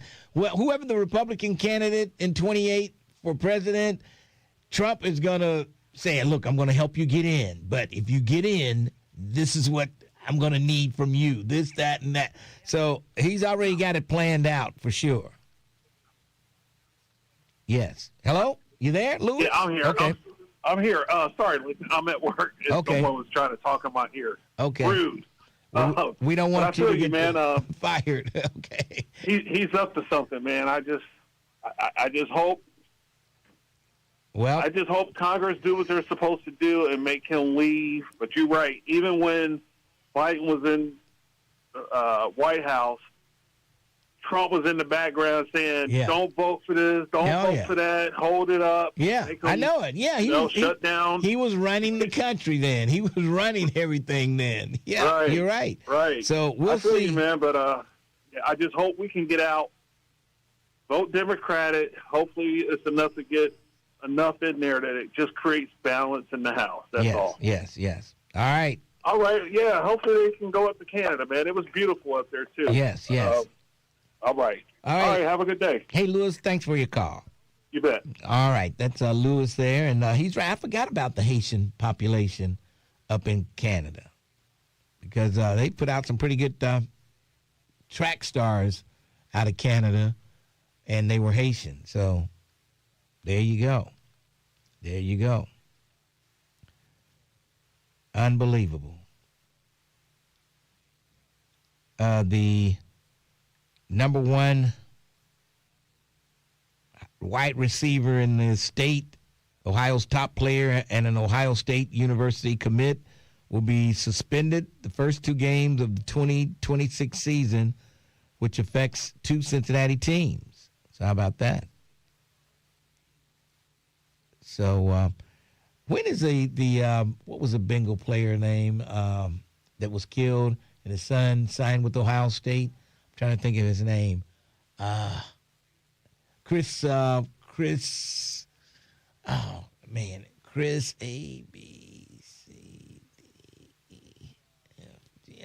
I don't have time to go through that, but I think is H, something to start with the H? I'm not sure, but anyway, Chris Henry. Yeah, that was it. Chris Henry. I knew it. Okay, thank you. I had the H right, but I couldn't get it. So there you go. Yeah, Chris Henry. I think when does his son, does he graduate this year? Or does he start playing for Ohio State this upcoming football season? I think maybe he's a senior this year. I'm not sure. But he signed with Ohio State when he was like a junior, a sophomore. He signed with Ohio State, which is just crazy. Crazy. Yeah, Chris Henry. Boy, there must be a big delay here because everybody, Henry. Somebody said they think he's a senior now. Yeah. Okay, Buckeye fans are happy with another number one ranked college football team. Yes, Henry is playing this year. Okay, somebody said he's a senior this year, and somebody said he's playing this year. But yeah, Chris Henry was lucky to get away from Pac-Man. I'm glad his parents, somebody said Chris Henry plays in California now. He's in California. I would say he's in California because I thought he was going to be a senior this year. And then somebody said, no, he's a freshman at OSU. Okay, I don't know who's right. Normally, they all agree with everything with stuff like this. Now, I don't know what to believe. But I thought this was his senior year. I could be wrong. Pac-Man was a bad influence on Chris Henry. I saw Pac-Man in action on the sideline. And he was yelling at Chris and trying to coach the game from behind the fence. I guess they wouldn't let him walk along the sidelines anymore. That was out. But he was yelling at him behind the fence, and you could tell he had been drinking, and it was just a mess. It was a mess. Chris Henry Jr. is a true freshman at Ohio State this season. Okay. So I'm going to go along with he's at Ohio State. It looks like the people who really know are saying he's at Ohio State. So we'll go with that. I'll find out for sure during the next break. Well, I'll tell you who would know. Too Sweet, since he thinks he knows everything there is to know about sports. I don't have a freaking clue, dude. Don't put that on me. Hey, Lick, I was called for two things. The Pharaoh thing in Africa, second. But look, you was talking about Alexander O'Neal and Morris Day. Yes. Wouldn't you say that Morris Day has more style, stage presence? Yes. But Alexander O'Neal whoop his rump his voice. Yeah. Oh, yeah. Alexander O'Neal has a voice. Thing, if you ask me. Yeah, that's what I said. Light skin. I think it's light skin thing. Because certainly can't be going on singing. Because it ain't close. Right. You're right. But Nick, I was calling around the Pharaoh. You know this thing about him going to Africa? Yeah. I'm going back into the talk show Time Machine when you had conversation with him. So if it's changed, Pharaoh, I'm sure you let Lincoln know. But Lincoln, I'm putting it in the form of a trivia question. What does Pharaoh John Madden, when he was living, and Aretha Franklin have in common? Pharaoh John Madden.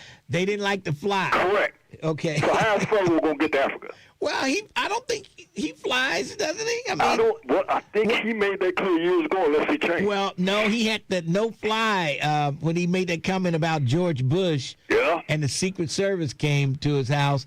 They put him on the no-fly list. Okay, and now, I don't know whether that was for life or what.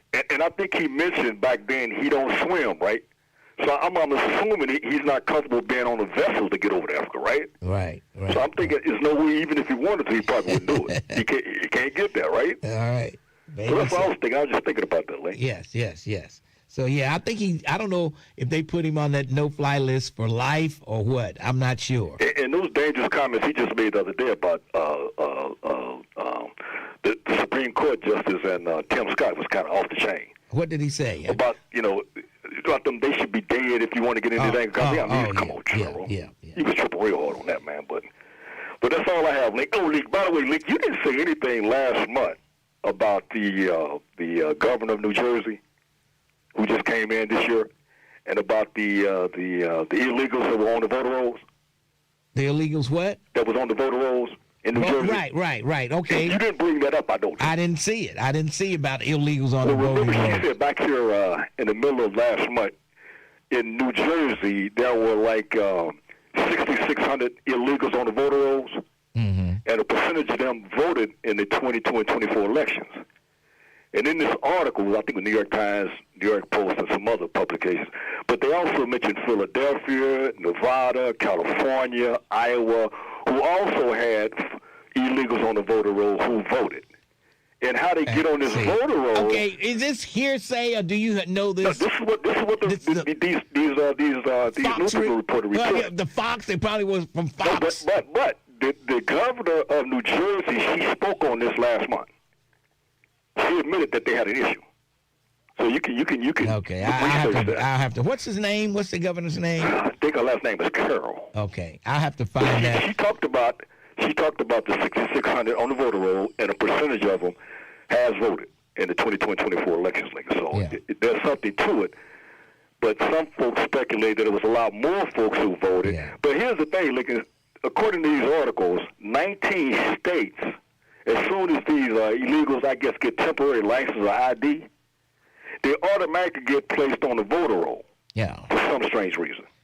And I guess in New Jersey and other states, who's ever monitoring that situation didn't do it, so that's how some of them were able to vote. Well, just because they were on the voting roll, they probably didn't know. They probably didn't. They didn't. That's the last place they want to end up is at a polling place voting. Well, again, the article alluded that some of them did vote. And the governor of New Jersey, he admitted this. Okay, hold on. Terrence has got something. Too Sweet, I looked it up. It's called factcheck.org. It says New Jersey's governor announced that a software error in the state's motor vehicle registration system resulted in 6,600 non-citizens being improperly added to the state's voter registration list. The state's preliminary investigation found that up to 400 votes were cast by non-citizens, far fewer than the thousands of votes claimed by President Donald Trump. Well, the point is, though, Mr. T, there were several states and different numbers. But it was caught.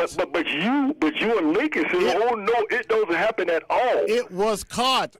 Too sweet. Huh? There's a checks and balances that goes on in these voting. They get caught. That's why we know about it now. They didn't get caught.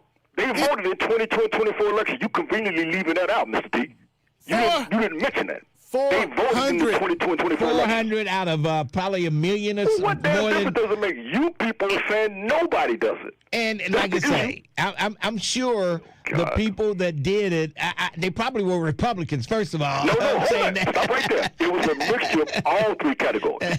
Democrats, Republicans, and Libertarians. But if I'm an illegal in this country and even... you said that bootleg nonsense, but they probably can't even speak English. They probably can barely speak English. And how they going to go in there and read who to vote for? Like in Minnesota, there were people taking them to the poll, giving them consent to vote. Yeah. Come on, dude. Well, just admit that it was some issues that needs to be cleaned up, that's all. The issues weren't as big as you try to make them out to be. No, but you said it didn't exist at all. No. You liberals just said it don't exist at all. So a couple of people voted. Couple mile rough. It was more than a couple, dude. It wasn't enough to make a difference in an election. It makes a difference in a local election, especially when you're in for congressman or senator. What the hell are you talking about, dude? When is Donald Trump going to get investigated for the Epstein files? Hey, I think that's a very good question. I don't know, but it should be brought out. No question. I think that's more important, don't you? No. Oh, it's not? No, I think illegal folks voting in our freaking election is more important than that stuff you talk about, Mr. P. Oh, boy. Man. So you are for people who are accused of being pedophiles. Man, too sweet. Wait, hold on, Mr. my P. goodness. You belong to the damn party that condones that nonsense and these surgery on little kids and all that kind of nonsense. You're the party that says a man can be a woman can be a man. Don't put that on me. Y'all killing me on this surgery for little kids. You just read about it yesterday. Oh, please. About Children's Hospital, one of the hospitals that's been promoting that craziness. Yeah. There's you freaking liberals that's doing this stuff. Not all of us, but, party. All right, too sweet. Thanks for your call. Hell, did I put him on hold? I meant to cut him off. Anyway, he's insane. And like I say, they caught the mistake. That's the main thing. What I'm worried about is what is Trump going to do with the voting records from Ohio? You remember DeWine turned over our voting records to Donald Trump, to the Trump administration. DeWine did that. What the hell is he going to do with that stuff? That's what I'm wondering. Something could happen. Something could happen between now and Election Day with all those voting records that Donald Trump got. I am shocked at Too Sweet. He has no heart for the Epstein victims. Man, that's sad, Too Sweet. Unbelievable. I thought you were kind of likable too, man. Man, that hurts. All right, let's go to Bruh Man. Bruh Man, it was good seeing you the other day over at Hayes. Yes, sir. Yes, sir. Did you get that breakfast cup? No. I came right here to the station. You went right in and passed the breakfast cup. I don't believe that, Lincoln. Yeah, I was running late. I had to get in. What is wrong with Too Sweet and his party, man? Maybe we should ask your wife that because she's a member of that party. Remember? I don't remember. I vaguely remember that. I'm trying to forget. Yes. But, now, what time? Yeah, wait, let me ask you this, bro, man. What time does school start over there at Hayes? 7:15. 7:15. Man, there was some people late coming to school there.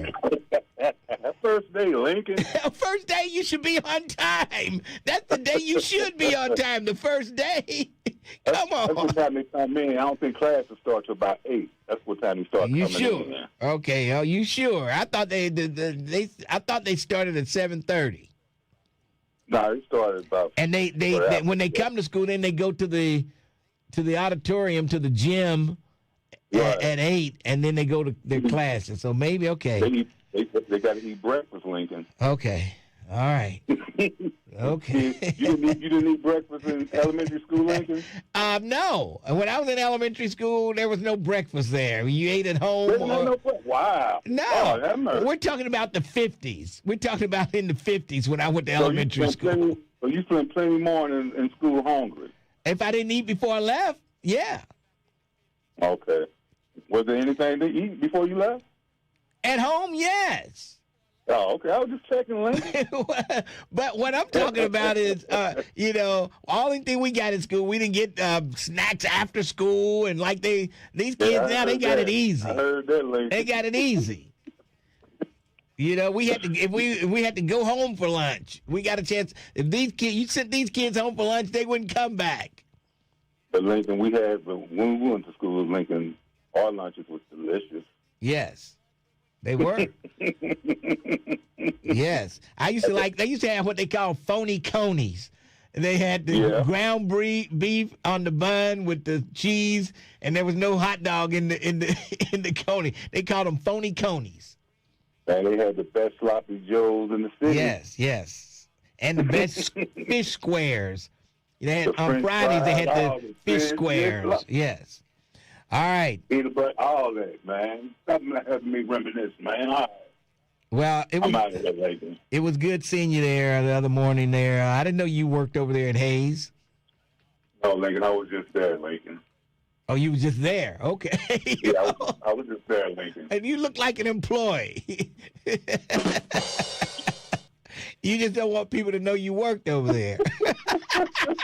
I was just there at 7:30 in the morning, up there with the teachers. And just passing by. Okay, yeah, right. All right. Now you sound like a stalker. You better say you work there. Now you sound like a stalker. Right. I'm just watching the little kids go to the building. Right. All right, man. All right, bro, man. Yes, sir. Thanks for your call. All right.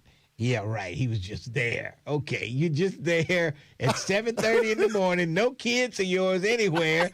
Just standing up there with all the other teachers and employees there. You just standing there. Unbelievable. I hope you work there, bro, man. Unbelievable. Hold on, Dukester. We'll come back to him. Let's take a break, and then we'll come back and talk to the Dukester right here on 1230, The Buzz. What's happening, good people? It's your cousin Trip Fontaine, and this is the Trip.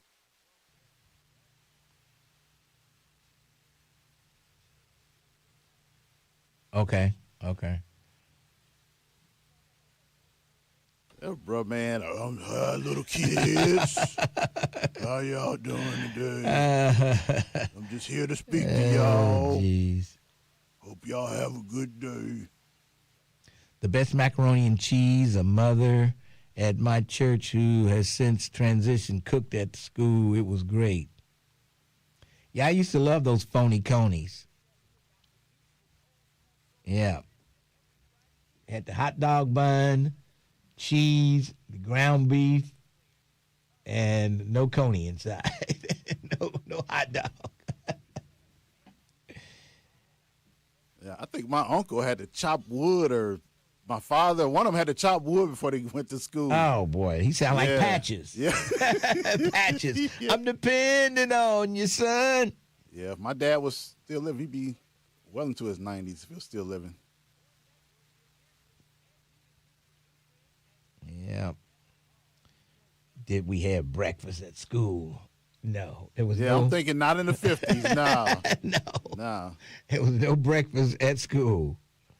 And then when they did feed you at school, it was because of, I think you had to be below a certain income level, I think. You had to be low income in order for them to feed you breakfast. Yeah. They fed everybody lunch. But if you were then above a certain income level, I think you had to pay for your lunch during school when I went there. Yeah, we had to pay, and then they give us a little token. We'd have a little lunch token, as I can recall. And you have to give that when you went to get lunch, your token. Your mother would pay the money, and then they would give you the token, lunch token. Well, I always have free lunch, Mr. Ware. Always poor.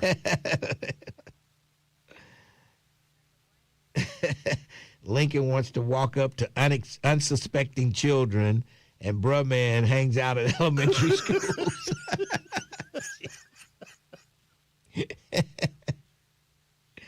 Oh, boy. I don't know why you say he was just there. that sounds creepy right there. I just be hanging out. No, he worked there. I can tell he worked there. Oh, yeah. Yeah. Was he a teacher, you think? No, he wasn't a teacher. No. he was either security or something, you know. Was he wearing a uniform? It wasn't a uniform. I don't know what it was, but he worked there. Okay. Yeah. I just really like watching the little kids going to the school. Jerica says she always wanted to get free lunch. Sorry, Jerica, your parents made too much money. Yeah, but the food was so good back then. Maybe it wasn't as good as we think it was. It was just good because we were young. But that food in the lunchroom was pretty good.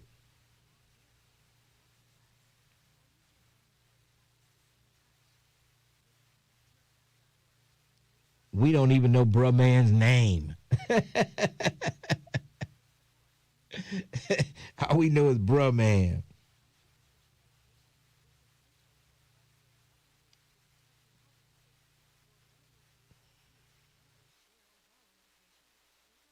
To ask your pharmacist and doctor for help. And if buying prescriptions online, be sure to use VIPS accredited pharmacies. Learn more at awarerx.org, a public service from the National Association of Boards of Pharmacy Foundation. 1230 WDBZ, The Buzz, your official talk station. It is official, you understand me?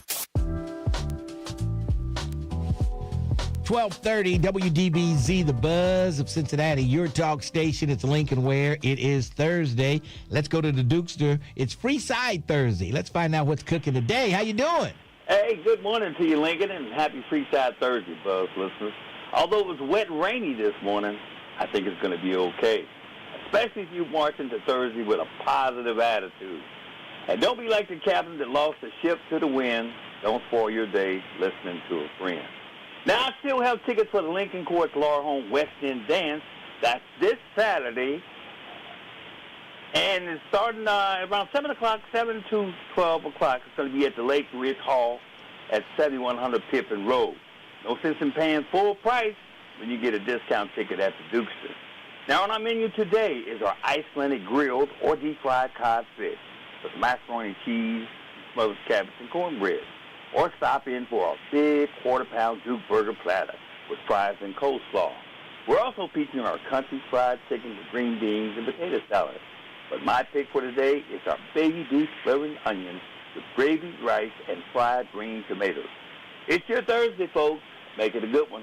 We'll holler at you later, Lincoln. All right, that's the Dukester right there in the Summit Plaza on Reading Road.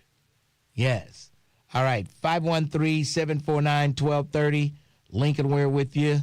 And I want to remind you, Jeff Weiler over there in Batavia, Route 32 in Eastgate. You want to get out there, 400 yards, 400 cars on the lot. Where did I get yards from? 400 cars on the lot at the used car mega store. They got them for you right there, right now. Go over. They've got to have a car that you'll be interested in on the lot. I mean, you name the car, they've got them out there. I'm telling you. They've got them. They've got the Kia. They've got the Chevrolets, Nissan, Mazda, BMW, Mercedes, Chrysler, Dodge, Ford, Hyundai. They've got them all right there on the lot. And they've got some cars as low as $29.95. Yeah.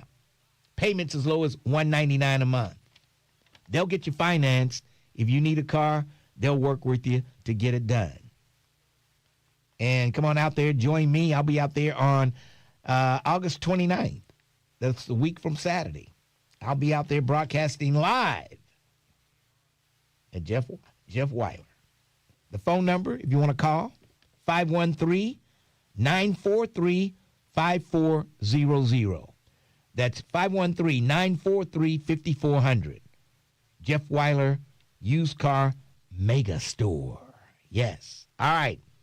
513-749-1230. Somebody said he sounds like Bruh Man from the 5th floor from Martin. That's why we call him Bruh Man, because he sounds like Bruh Man. Oh, boy. Unbelievable. All right, let's go to JB. Hey, JB, how are you? Hey, how you doing today, Mr. Ware? I'm doing okay, JB. What's on that mind of yours? I was just wondering. They said school started yesterday, right? For Cincinnati Public, yes. Cincinnati Public. What about the parochial schools? Did they start today or what? They might have already started. They already started? Yeah, I think they started last week, maybe. Last week? Yes. That's what I thought. I was just wondering. Okay, why were you wondering when the Catholic schools start? Because you still see these kids out here running around, doing things they ain't got no business doing. And where's that, in Avondale? Yeah, Avondale, Evanston, or Walden Hill. Yeah, well, chances are those kids don't go to Catholic school. They're out there just messing around. I don't know. Yeah, I just wondered, man. Okay. There's a lot going on, you know. I give a condolence to people that little boy got shot out there at Price Hill. Yes. You know, that was sad. I mean, man. He's not dead. He's still living, but he's in serious condition. Yeah, they need to stop these people running around with guns on, and even though they have permits for guns, because they don't know what they're doing. Yes. You know, they out here shooting people and beating them up and taking their money and robbing them and stuff. It's kind of scary to be out there, man. You know, and what about them dudes who's supposed to have old suits, becoming a Walden Hills and stuff, and looking at black businesses? Say that. Oh, yeah, the guys in the suits. Yeah. What about them? They be coming around today. No, that's Saturday. They'll be doing that starting at 3:00 over at the living room. Is where they're going to start walking. And where is the living room at? That's what I'm wondering. It's on Florence Avenue. You know, right where you come off of Gilbert onto Florence, where as soon as you turn on to Florence, it's right there on the right-hand side. Right-hand side? Yeah. Going down the street, you'll see a sign that says living room. Yes. Yeah. I was just wondering, man, because they was on your show advertising. I was just wondering. Well, yeah, they want people to participate in their walk of the black businesses in Walnut Hills. Yeah, it's not too many black businesses in Walnut Hills. Well, I mean, they got the brewery, they got the restaurants up there. They've got a few black businesses up there. Yeah, they had a barbecue place, but they shut it down for some reason. Well, you're talking about oh God, I can't think. They moved to College Hill. I thought they kept that one store open, but I guess they closed that one down and moved to College Hill. Okay, I don't know. Yeah, they keep College Hill because they got some kind of Arab store. They sell wings. Y'all kill me with that Arab stuff. Okay. I don't know. All right, JB. Thanks for your call. Okay. All right. Thanks. Okay. They kill me with that Arab stuff. That's boy. Oh boy, unbelievable. Just queuing. So I thought they kept that store open. I guess they didn't. I guess they closed that one down on McMillan and moved out there to Hamilton Avenue. I know they're out there on Hamilton, but I didn't know what happened with the store on McMillan. Okay. 2323 Florence is where the living room is located. Yes. All right. That's where they're going to start. And then they're going to walk up the street. They might stop at the Greenwich. And then they might go down to, what's the name of the place? I did the live broadcast there before they switched the name back over. The guy who ran the Don Schools opened that restaurant up there, and then somebody else got it from him. Confections, yeah. Was it confection or confessions? It's one of the two. I think it was confessions. And they're going to go there. They're going to go to the beer place up there owned by a black and Filipino. They're going to stop there, and they're going to head on down. There's a flower store down there somewhere, a little cookie store down there. They got all kind of black businesses right there on McMillan. So, yeah, there you go. All right, let's go to Larry. Oh, I got to go to a break. Larry, we'll come back to you after the break right here on 1230, The Buzz. Lincoln Ware is on demand. On demand. That's right. Listen to the Lincoln Ware Show.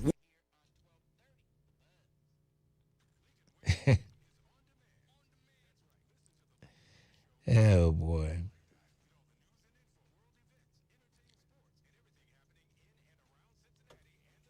Tim Heidel says free lunch, make kids expect handouts.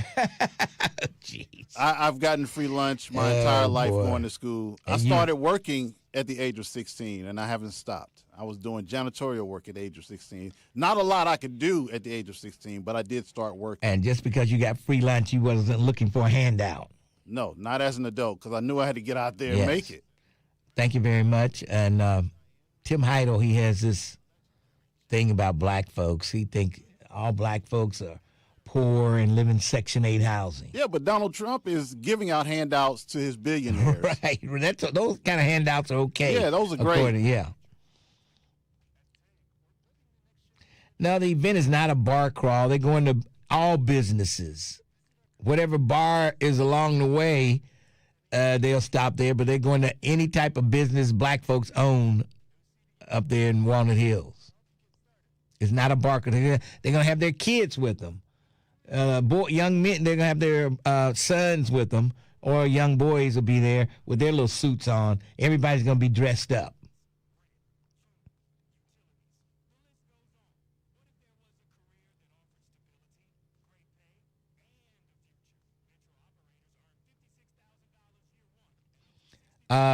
Jericho, you're going to have to wait one more week on that. I have the finalized details in one more week on the day party.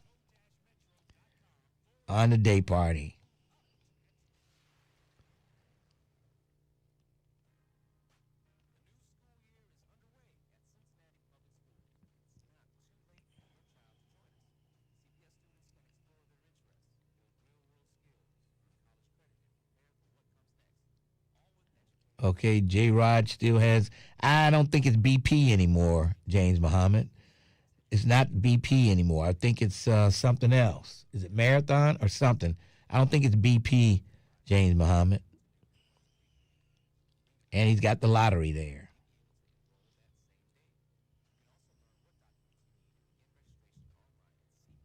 Yes, it will, Tim Heidel. Why you need to know that?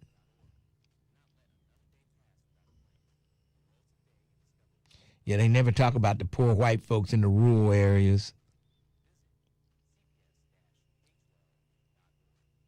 Ask Gina Ruffin more about Roger Telford.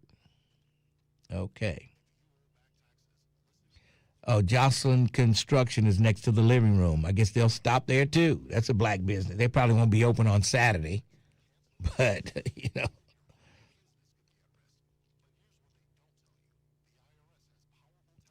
We miss Bo and those famous Sharon Ware breakfast platters. Oh, boy.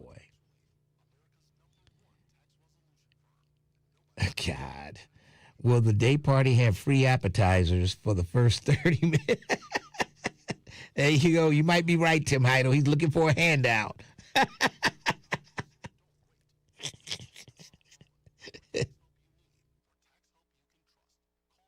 800-811-7033. Optima Tax Relief. Some restrictions apply. For complete details, please visit OptimaTaxRelief.com. The views and opinions expressed in this program are those of the host and guests and do not necessarily reflect the views of Urban One Incorporated, Radio One, or any of its subsidiary companies. Giving voice to the community. We are the Buzz of Cincinnati, your talk station.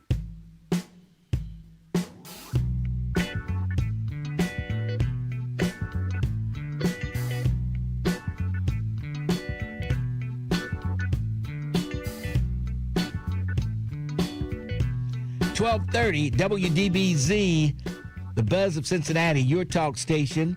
Lincoln Ware with you. And did I do my Jeff Wyler? I did Jeff Wyler, didn't I? Yes. Let me put these papers away and continue.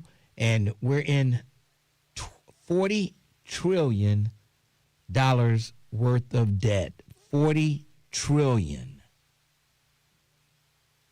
How will we ever cut the deficit? Is it even humanly possible for any president to do that? I don't know.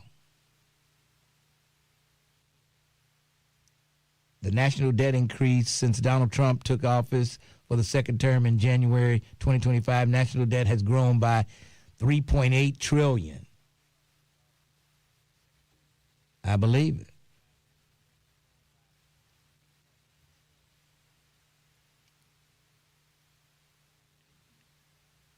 Okay, somebody, that's it. Oh, boy. You know, I don't know what message did you leave the message on 513-679-6028? Leave the message there, jerk. You know, Mr. Ware, it's been 3 weeks since I left Mr. Ware a message to call me, and he has not. I won't even repeat what he said. So if I'm what you said, you're a punk, okay? That's as much as I can say on the radio, what you are. But you've got some issues. Leave me a message on the 513-679-6028 and tell me what the hell you want, and then I might call you back, okay? I might. Larry, how are you? Fine, Mr. Ware. How are you doing today? Oh, pretty good. I'm hanging in there. What's going on? Hey, the way it looks like, if things go right, people get out and vote, the Democrat will cover the state of Ohio. Well, because Amy, she's tied up, gets a little bit in front of Swami, and then Sherrod Brown is in front of the other guy. Yeah. So we're looking pretty good by the recent polls. I know. Yeah, and you can't trust these polls. Don't Right. trust them. They always, and they say they did some kind of study, and they said in the state elections they always give the Democrats more points than they have for some reason. I don't know why, but let's not fall asleep and think Amy Acton's got it. She's going to win. Oh, no, we got to get out and vote. And Amy has to do a lot of work for herself, too. She needs to mix it up with the folks. You know what I mean? Yeah. She got to start throwing out a few more commercials, too. Oh, yeah. Well, Swami's all over the TV. She's throwing out commercials, but they're so, to me, they're too soft. Her commercials are just too soft for me. She needs to hit hard, and she's not hitting hard. Yeah. And my other thing is, about a month ago I called, and we kind of mentioned about Stephen A. Smith. You see how little by little ESPN is pulling away from him, that after making some of those comments when he said that he could relate with Donald Trump, black people could because of the finance, but yet he couldn't relate with the young black man that was accused of stabbing the guy in Texas. Well, I tell you, Stephen A. Smith, and they got that big contract with him. I guess when the contract comes close to an end, then they might look at letting him go. But right now, I don't think they want to, unless he screws up, unless he's caught drunk driving or something. They're gonna have to pay him that money. Yeah, they're gonna pay him. But for like his appearance on the show that he used to come on, First Take, he hasn't been on there in a while. Yeah. They keep putting in substitutes. Yeah. And stuff. And they normally shoot in on Stephen A. Smith sometimes, but they haven't showed him at First Take at all. Now, I know he's got a podcast that he's doing pretty good on. But, yeah. And then the other thing that I wanted to mention before I go was my girl, Ashley Kirkland. Okay. That is a beautiful woman. I used to watch Channel 9 News, Yes. but after she came in and started being a regular in the afternoon, Yes. she's got my vote. That is a beautiful woman. Oh, she's a lovely lady. Did you see her when she was on the show here? Yes. Okay. She did. Okay. She did. I mean, I don't know if you have YouTube or not, but she was right here in the studio a few weeks ago. Yeah, and I do appreciate it. I said, Lincoln is a man after my own heart. I said, that's one beautiful lady, and she's very knowledgeable. Yes. Telling the news. And Yes, stuff. yes. They ain't like somebody they just stood there with a pretty face. Yes. But she's got sense in that head. And she's got a great delivery. Great delivery. Yes, she does. All right. She does. Okay, Mr. Ware, thank you. You have a blessed day. Larry, thanks for your call. All Yes, right. sir. That's Larry, who's head over heels over Ashley Kirkland. Yes. Unbelievable. All right. 513-749-1230. Lincoln Ware with you. We've got Tracy Hunter coming up at 12:30. She's coming in. She went to court today. So we'll see what happened today. What happened today? I don't know. Man, it's always something when it comes to court cases and Tracy Hunter. They just refuse to do right by her for some reason. But we'll find out at 12:30. Let's take a break for news, and then we'll come back. Junebug is first up on the other side. 12:30, The Buzz. 12:30 a.m. WDBZ, Cincinnati, an Urban One station. Listen online on thebuzzcincy.com. We are 1230 The Buzz, the home of the Lincoln Ware Show. Two of the men arrested for a deadly shooting in Clifton remain behind bars. Matthew Napier and Caden Moore made their first court appearances Wednesday and had their bond set at $2 million and $1.5 million, respectively. They're accused of gunning down 19-year-old Harry Nelson Tuesday morning and wounding a second suspect. A third suspect has also been taken into custody and is expected to be in court today. The family of a 14-year-old boy shot in the face in Cincinnati says he is recovering in the hospital. 14-year-old Rakeem Blair Jr. remains at Cincinnati Children's Hospital 2 days after the incident. Family members say Rakeem and other children were throwing rocks outside of a vacant building on Warsaw Avenue Tuesday night when someone inside the building pulled a gun and came out to confront the teens. An argument escalated and Rakeem was shot. Police have yet to identify the suspects in the case. Amazon is considering bringing a data center to near Cincinnati. Amazon officials are in talks with the city of Trenton to buy 600 acres of land to build the hyperscale data center in Butler County. I'm Heather Pasco on 1230 The Buzz. Did you miss something? Catch the rebroadcast. Do it again. For the full schedule, go to thebuzzcincy.com. 1230 WDBZ, the Buzz of Cincinnati, your talk station. Lincoln Ware with you. And I've got a pair of tickets to give to caller number, caller number 10. Right now at 513-749-1230. If you call at 10, I'll give you a pair of tickets to the Flashback Funk Fest. Oh, yeah. If you want to see Morris Day and the Time. How about the Ohio Players? How about the original Lakeside? And Confunction, Love Train. Oh, yeah. They'll all be up at the Rose Music Center on Saturday, September 26th. And if you want tickets, if you call a 10, guess what? The tickets are yours. And you'll be rolling up the road to the Rose Music Center. You call a 1, I'm looking for number 10. You call a 2, I'm looking for number 10. You call a 3, I'm looking for number 10. You call a number 4, I'm looking for 10. Oh, man. You call a 5, I'm looking for 10. You call her 6, looking for 10. You call her number 7, I'm looking for 10. Sorry about your luck. All right. You call her 8, looking for 10.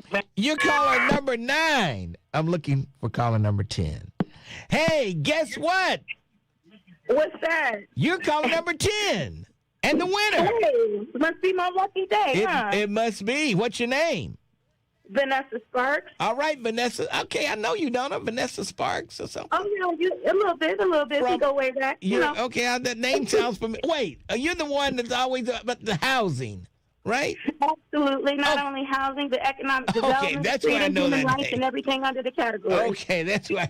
Well, congratulations. You won yourself a pair of tickets to the Rose Music Center to see Morris Day and the Time, Ohio Players, Original Lakeside, and Confunction. What part of town you calling from, Vanessa?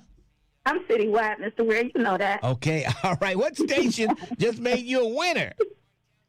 1230 The Buzz. Thank you very much. Hold on. We'll get some information from Vanessa Sparks. I knew that name sounded familiar. Okay. And she's the winner. All right. Let's go to my good friend, Junebug Beatty. What's going on, Junebug? Hey, nothing, Lincoln. Funny story right quick before I get to a point. The Lakeside, the Wilder twins were excellent fighters, and they were black belts.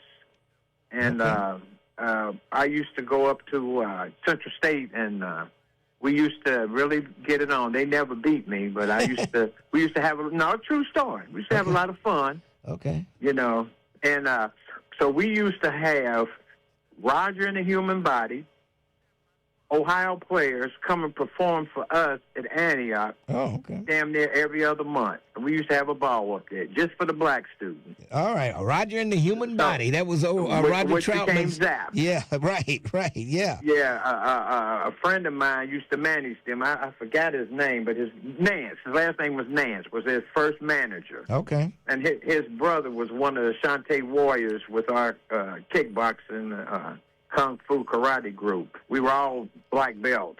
Okay. And so we used to have a lot of fun. All right. And two other things.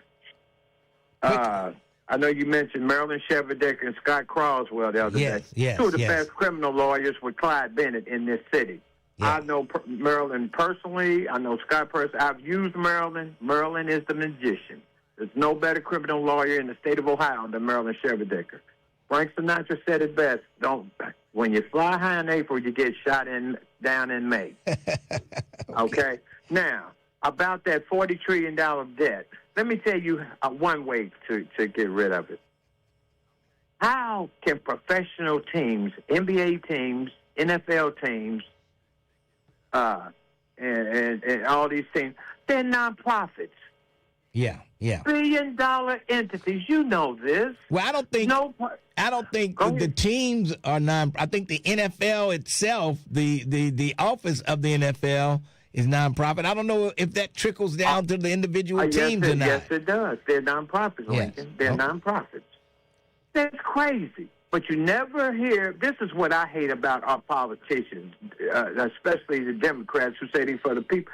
They never make the billionaires pay the money. Yeah. I remember when the Browns owed the Cincinnati Public Schools $1 million and he wouldn't even pay it. Yeah. So, not that I got my grandson, not that I'm against them, but if we are all so-called Americans, everybody should pay their fair share. Now, how do you get down the debt? Get rid of all nonprofits. You got Kenneth Copeland, a big mega preacher. The man's a billionaire. Yeah. And ask for money from his suckers every day for some fake ass, you know what? Yes. I'm glad you said suckers.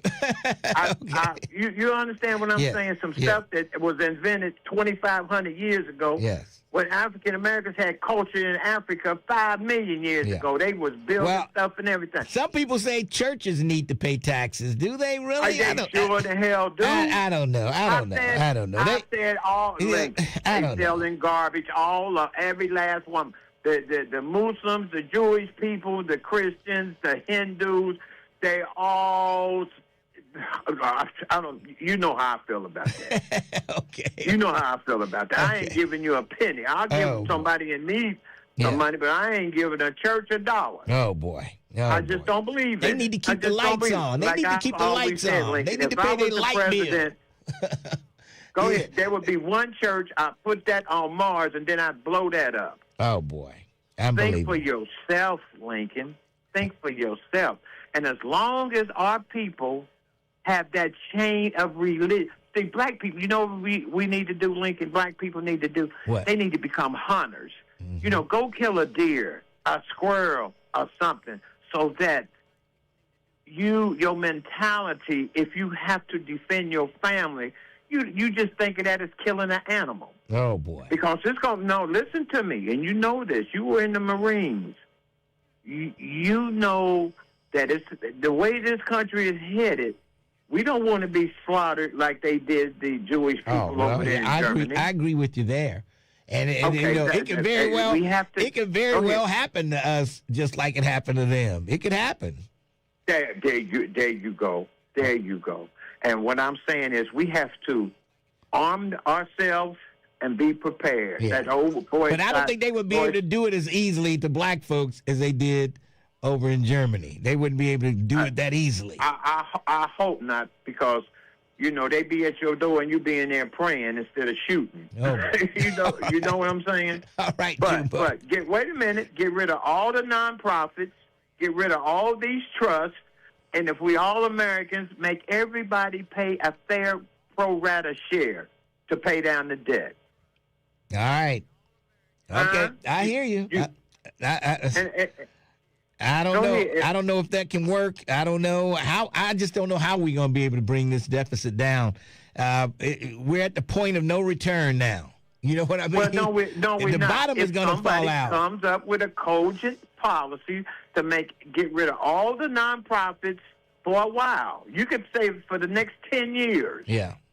You know, all the major corporations, like even and then there won't be any Gates left in 10 years. There won't be any nonprofits left if they have to pay taxes. Well, that's so be it.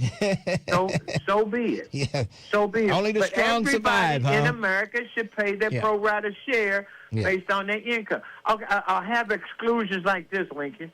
People that make under $150,000 don't have to pay no taxes. Mm-hmm. That sounds good. You see, because I know that's you. Right.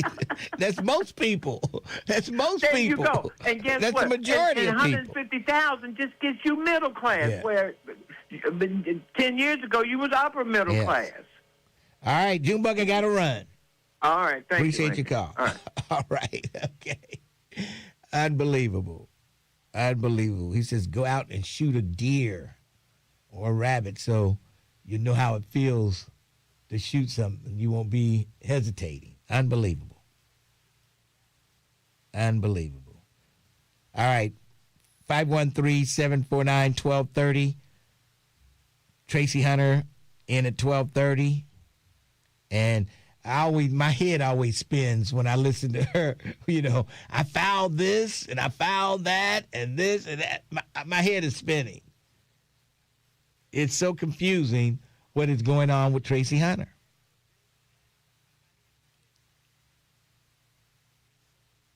It's so confusing, even the prosecutor didn't want to talk about it.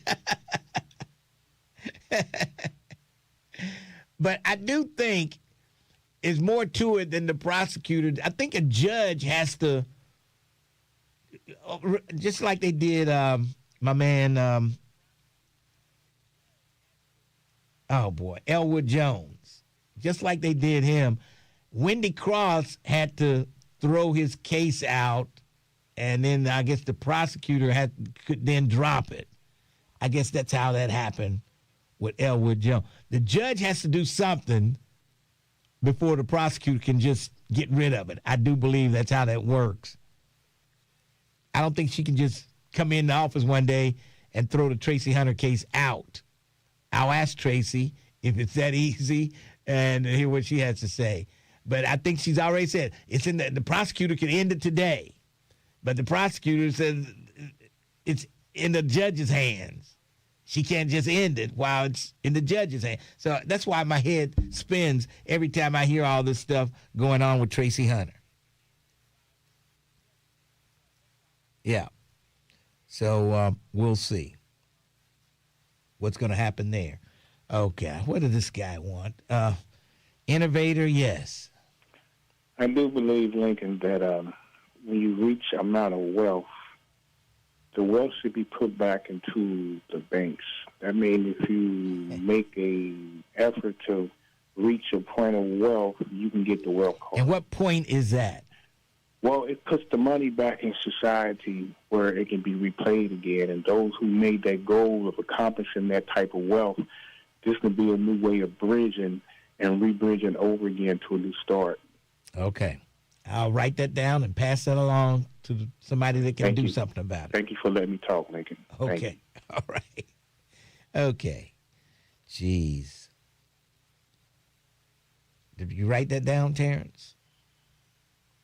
I'm still stuck on killing the animal thing. Oh, boy. So I could just imagine putting on, my Rambo camouflage and painting my face and then putting on like a bandana. Yes. And I just sneak up on a squirrel, with a big knife. Yeah. And in somebody's backyard, just go out there. Yeah. Yeah. Now, you don't need a knife. You need to just shoot it. Oh, shoot it. Yeah. Oh, yeah. Oh, I thought it. Or I could just break his neck. No, you got to shoot it. I need to feel the death in my hands, Man. And I'll be a transformed man. Man. Definitely not needed to be locked up there was somewhere. a movie, I saw a movie where they had this kid out with them. They were hunting deer, and the kid got the deer in the sight, and the deer looked so innocent. And the kid couldn't pull the trigger. He couldn't pull the trigger. It was like Bambi. The deer looked like Bambi, and he couldn't pull it. He couldn't pull the trigger. You might not believe this, Mr. Ware. I used to go deer hunting with my dad. Uh-huh. And I didn't care one bit as long as he shot it so I can go back home. I didn't care. You didn't like being out there, huh? No. He used to pick them off one by one. Pew, pew. And just drag them back to the truck. Man, unbelievable. I like rabbit meat better than deer meat. Yeah? Yeah. I think there's a lot of bones in rabbit meat, though, I think. Yeah. But it tastes just like chicken. Yeah, everything tastes like chicken, Mr. Ware. Let's take a break. We'll come back 12:30. The Buzz. Looking for a podcast that delves into the intricacies of love and relationships? Look no further than Dear Future Wife. Unbelievable. You ever had fox squirrel? Fox squirrel. That's it's like squirrels, but they're bigger and they're red. Yeah, they call them fox squirrels. No, yeah. I never even seen one. Yeah, I'd never heard of them until I lived with my father on the farm. Really? Yeah. Do I have time to get me some tea? You got plenty of time, sir.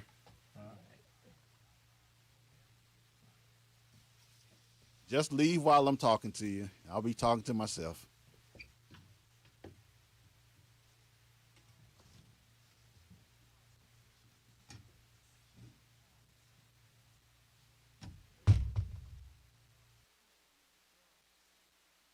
Cosby Show, tomorrow night at 6 on TV One. Summertime is here. By taking a few precautions, you and your family could stay safe all season long. Wear sunscreen with an SPF of at least 30 and reapply every 2 hours, or more often if you've been swimming or sweating. Wear lip balm with SPF, sunglasses and a hat for even more sun protection.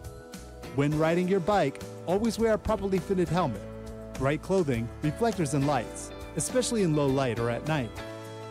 Do not walk distracted. Put away cell phones or take out earbuds so you're aware of your surroundings. Use sidewalks and marked crosswalks. Always supervise children when swimming, even those who are strong swimmers. Enroll kids in swim lessons and use a U.S. Coast Guard approved flotation device. Teach children that swimming in open water is different than swimming in a pool. Never leave a child unattended in a car. And always Brother James Muhammad, assalamu alaikum. There's nothing wrong with eating meat, brother. That meat is good for you. Put some hair on your chest. Ouch. All right, self-invested. Here I am.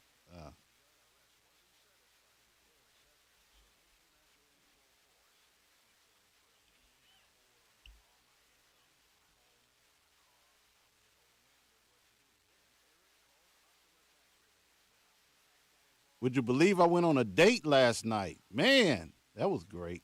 Been a while.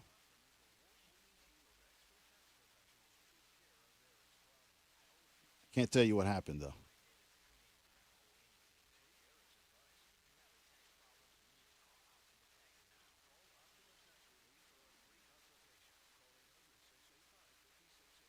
That's right, Brant Beard. You eat that meat now. Nothing wrong with that.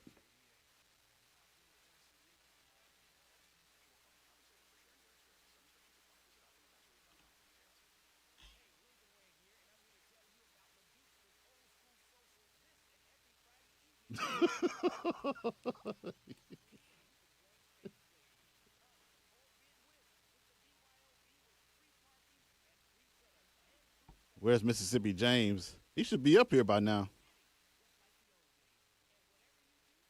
What?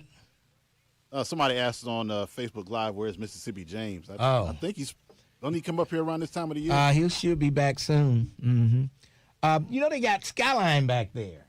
They didn't even tell us. They didn't even tell us, those jerks. Didn't even tell us, yeah. Skyline changed the name. It's now the Cincy Glitzy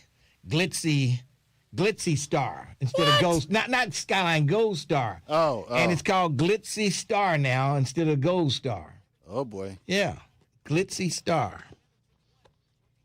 Glitzy Star. I guess they're gonna change the name, signs, and everything to Glitzy Star. Oh boy. Yeah. They got it on the. Oh, where am I? They got it on the box here, but yeah, they got Skyline back there galore.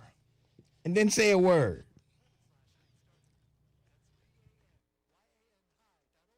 The community. We are 1230 AM The Buzz, your talk station.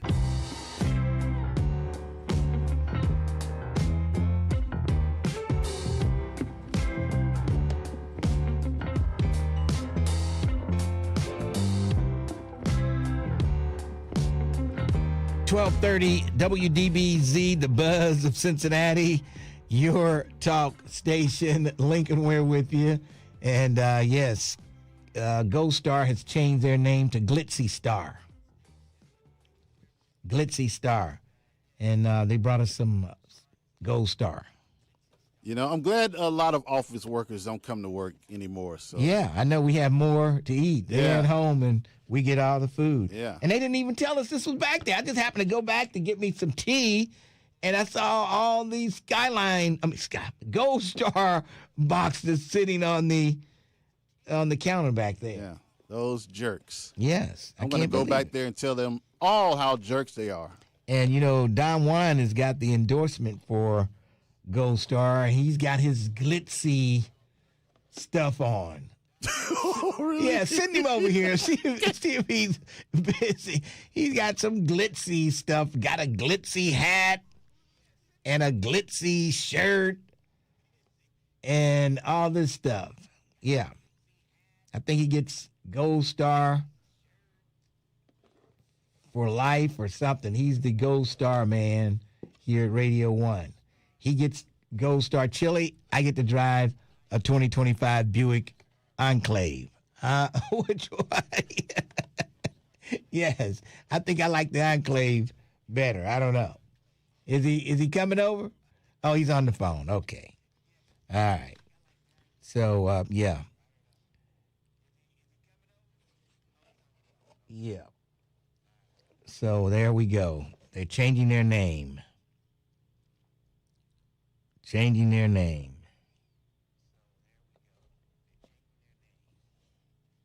Unbelievable. He's got the bucket hat. He's got the T-shirt. You got to see it. I'm just waiting for him to get off the phone so I can drag him over here and show off.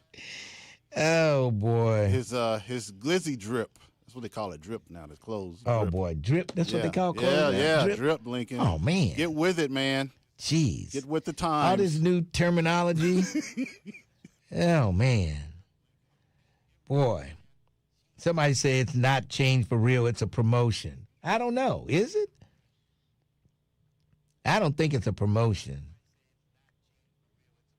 I don't know if it's a.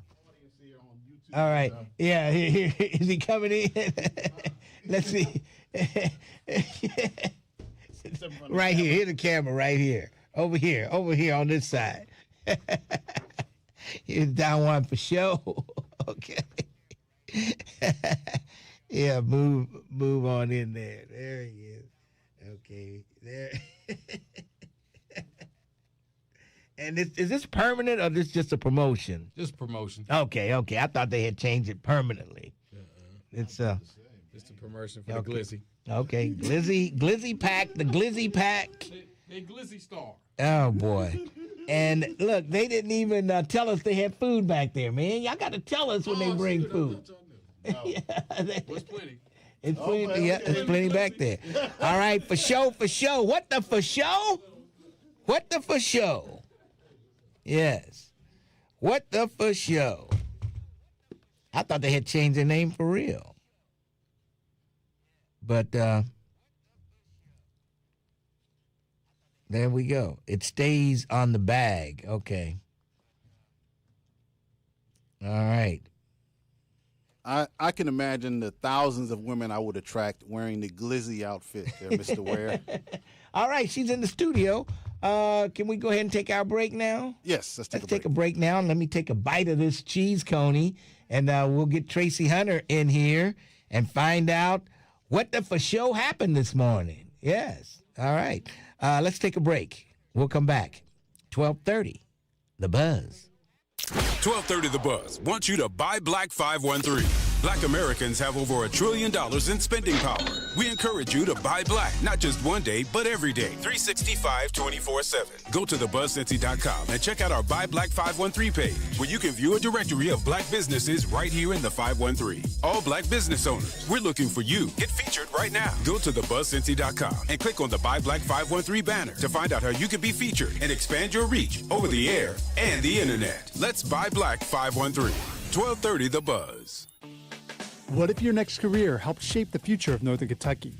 At Tank, we're building the next generation of transit and the next generation of people who keep our community moving. Visit our career fair on Saturday, August 22nd from 10 a.m. to 4 p.m. at 3375 Madison Pike in Fort Wright. No CDL? No problem. We'll help you get started. Great pay, great benefits, great people. Move your career. Move your community. Visit tankbus.org/careers to apply now. Hey, wouldn't it be great if life came with a remote control? You know, you could hit pause when you needed to, or hit rewind, like that time you knocked down that wasp's nest. Uh-oh. Well, life doesn't always give you time to change the outcome, but prediabetes does. With early diagnosis and a few healthy changes, you can stop prediabetes before it leads to type 2 diabetes. To learn your risk, take the 1-minute test today at doihaveprediabetes.org. Brought to you by the Ad Council and its prediabetes awareness partners. We are the keepers of the wild, America's original and most invested conservationists. For more than 80 years, we've been committed to conserving wildlife and the natural landscapes that define our nation. From rugged alpine ridgelines to peaceful tall grass prairies, we've supported the conservation of more than 36 miles of American wildlands. Our funding has led to cleaner water, fresher air, and improved wildlife habitat. From abundant fish and waterfowl populations to robust deer and elk herds, nothing is more important than maintaining wild spaces for adventurers to explore and wildlife to thrive. We are America's hunters and target shooters, stewards of the American outdoors. America's hunters and target shooters, along with firearm, ammunition, and archery manufacturers, have invested more than $46 billion to help state fish and wildlife agencies manage and protect wildlife and wildlands across America. For more information, visit outdoorstewards.org. The Alzheimer's Association and the Ad Council present the story of Tom and Levi. Tom is the smartest man I know. He's been a professor at 2 major universities, been a teacher for over 40 years. One day, he told me that he was having problems in his classes. I think one of the students had asked the question and he didn't remember the answer. And I also noticed that he was letting his class out earlier than they were supposed to let out. And he was telling them that he was doing it as a favor to them, but I think in reality, he just wanted to get out of there. I was really starting to worry because I saw something was wrong. Levi and I talked about how it would change our lives, but he was there beside me, and my love for him was just immense. When something feels different, it could be Alzheimer's. Now is the time to talk. Visit alz.org/ourstories to learn more. A message from the Alzheimer's Association and the Ad Council. The thought of my sons growing up without me inspired me to quit smoking. I talked to my doctors, and then I threw away all my cigarettes, ashtrays, and lighters. I started exercising instead of smoking. Staying away from alcohol when I was first quitting was key. I kept on trying, learned something each time. Do whatever it takes. No matter how many times it takes. We did it, so can you. For free help, call 1-800-QUIT-NOW. A message from the U.S. Department of Health and Human Services and CDC. Laura, the guys really went to town on that leg of lamb. Yeah, thanks, Amy. I'm glad everyone enjoyed it. Something's wrong. I know you too well. Jim's company is cutting his salary, and he may even get laid off. He doesn't think we'll be able to afford the mortgage. Oh, Laura. If you think you may be in danger of foreclosure, call the National Foundation for Credit Counseling at 866-687-6322 or visit mortgagehelpnow.org. That's mortgagehelpnow.org. This has been a public service from the NFCC.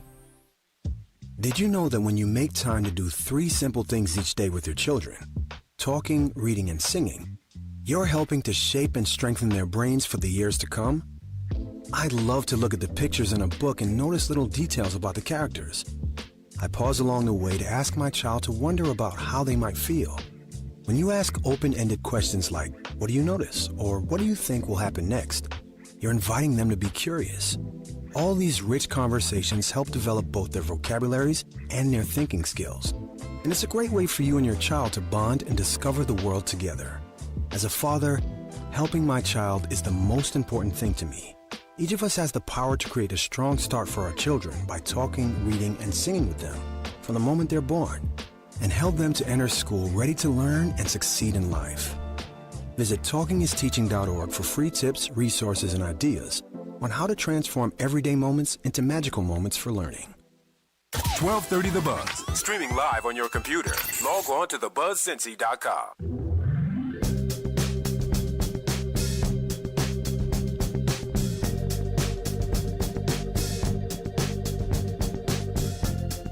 .30 WDBZ.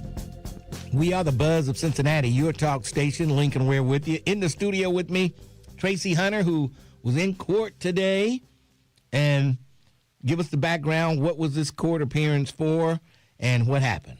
Thank you, first of all, Lincoln, for allowing me to come on today in short notice after appearing in court today for what I believed, not only did I believe it was a status hearing for a case that I filed. I actually filed a motion in December requesting that Joseph Dieters and Pat DeWine be criminally investigated and charged with violating Ohio Revised Code 2921.42 after Justice DeWine asked Dieters to hire his son in the prosecutor's office, and he did. That's what it means to secure a public contract, and it was clear violation. There's email evidence. The papers talked about it, et cetera.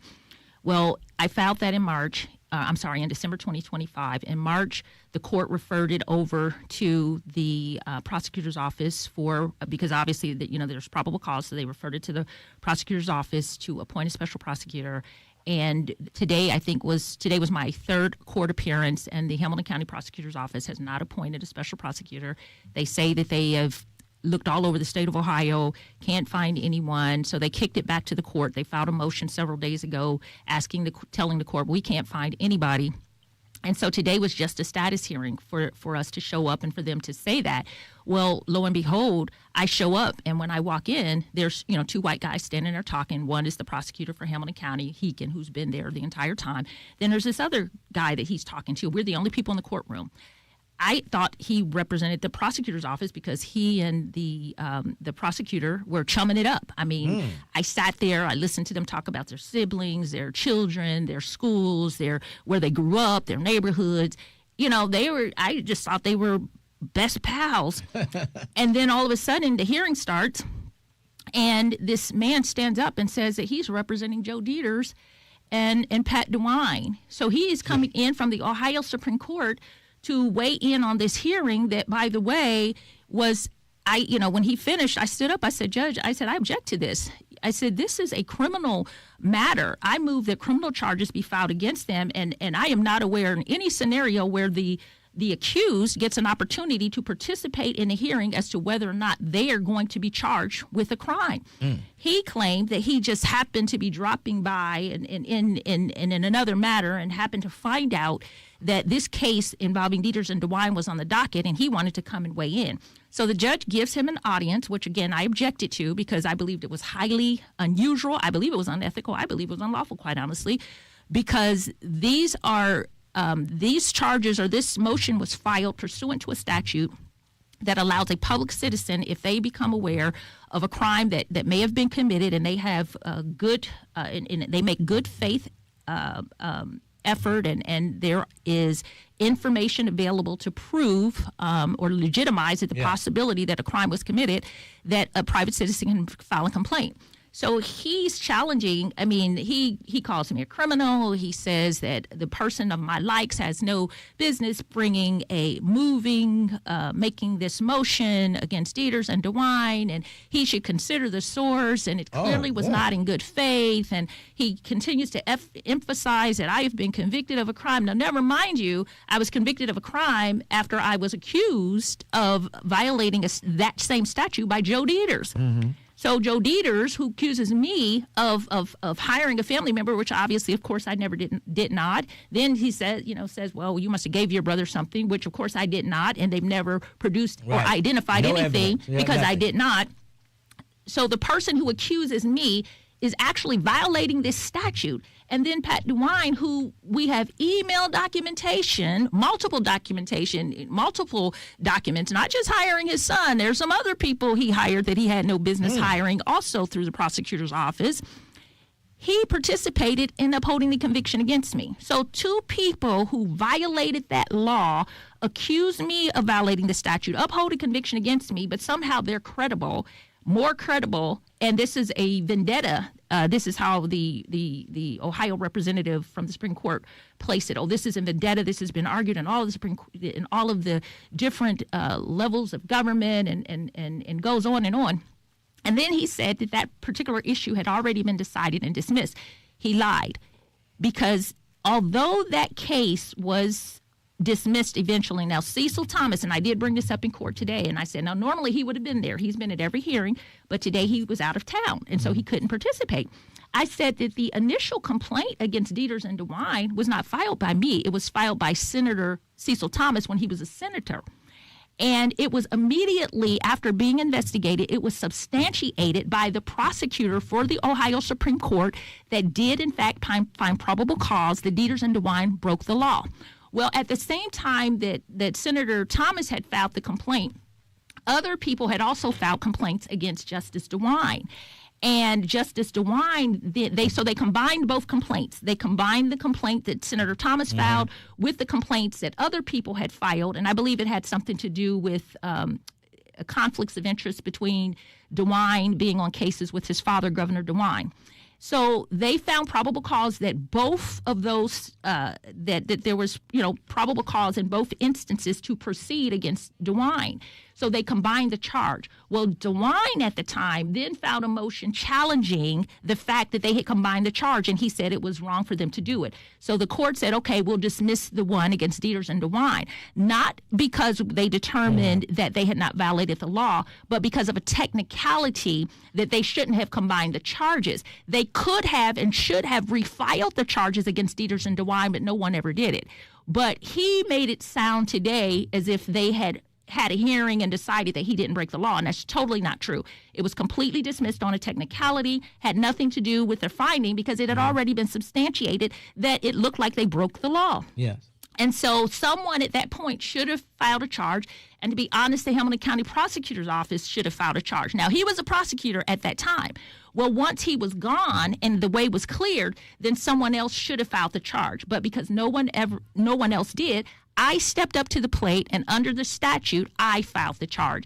And then it was interesting to hear the person from the Ohio Supreme Court arguing that a private citizen should not be able to file a motion alleging criminal activity against someone. And then the judge says, yeah, I question this statute too. Well, you know what? If public officials, because of partisanship or because of their allegiance to their race, have a problem doing the right thing, then that statute is there to ensure that when private citizens become aware that a crime has been committed, they step up to the plate if nobody else will, and they file the charge. And I further reminded the court today that as a lawyer, the bar states and the ethics states for judges and lawyers that if we become aware that a crime has been committed or an ethical violation has taken place, we are actually required to file a complaint against someone. And so when I became aware, as we all did, that they had violated the law, I filed a complaint because the law requires me to as both a judge and a lawyer. And so I kept my oath. The problem is that no one else around here is keeping their oaths. Now, okay, as far as your case goes, what can the prosecutor do anything to end all this? She says it has to go back to a judge, and the judge has to drop the case, and then she can dismiss all this other stuff. Okay, can she do anything to help your case? She absolutely can do the right thing because she has already on multiple occasions on your station at least 2 or 3 times. She also did it in a public forum at Corinthian Baptist Church in front of TV cameras. She said that I was maliciously prosecuted. Malicious prosecution is a violation of the Constitution. And when a prosecutor or anyone, especially that is in the position of prosecuting a matter, becomes aware that a case was improperly prosecuted, they have a responsibility to step up to the plate, again, keep their oath to do justice, and to step up to the plate and go to the court themselves and say, this should have never happened. This, as she said, on one instance, she said I was railroaded. Another time, she said I was maliciously prosecuted. She, to me, has a responsibility and the ability and the authority to go to the court and say that this was a malicious prosecution, this was wrong, and we want to, we would like this to dismiss the charge. Okay. Because if you dismiss the underlying charge against me, which was securing a public contract, then everything goes away. Yeah. And the fact that I've presented all of this evidence, to me, it should be embarrassing.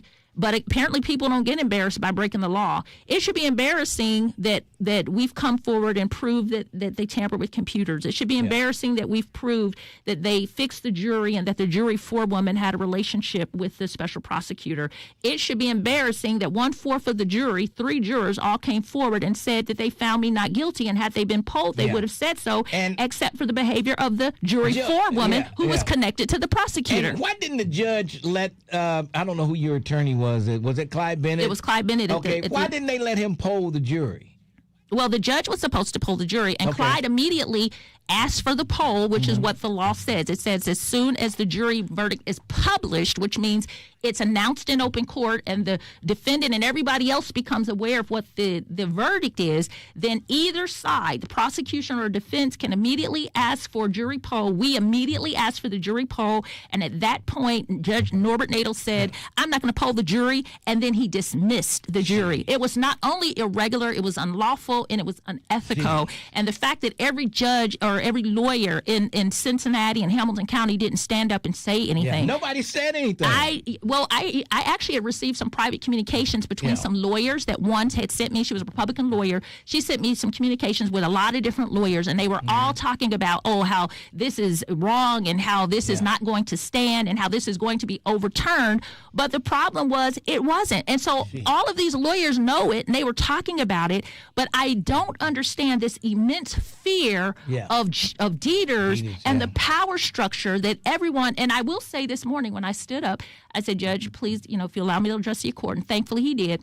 I said, I have an issue. I said, I also object to the fact that they have come in here to bully you and to intimidate you because every judge serves at the pleasure of the Ohio Supreme Court. So you have now sent a representative of the Ohio Supreme Court into a judge's courtroom who is supposed to be judging an impartial hearing on whether or not a crime was committed, and you're telling him you better dismiss these charges or else. That's like you watch this stuff on Law and Order where somebody's getting ready to testify against somebody, and they'll send somebody to sit in the audience and say, look at you like you better not, because we got something for you. That's just like that. That is exactly what happened, except this time they allowed him to speak. Oh, boy. And so I objected profusely to the irregularity and what I believed was an intimidation of the bench. Now, in fairness to the judge, he, because the representative kept trying to get him to dismiss the case. Yeah. He kept trying to get him to, he kept saying that I was not bringing the charge in good faith, and because I was a convicted,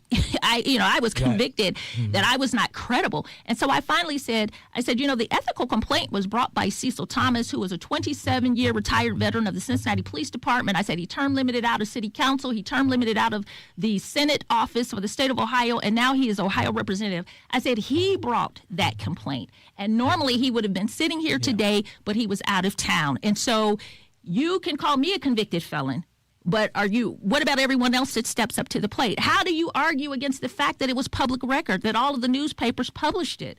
He said that I didn't have personal knowledge of the fact that they broke the law. Well, as soon as it became public knowledge, everyone, including myself, had public knowledge that a crime had taken place.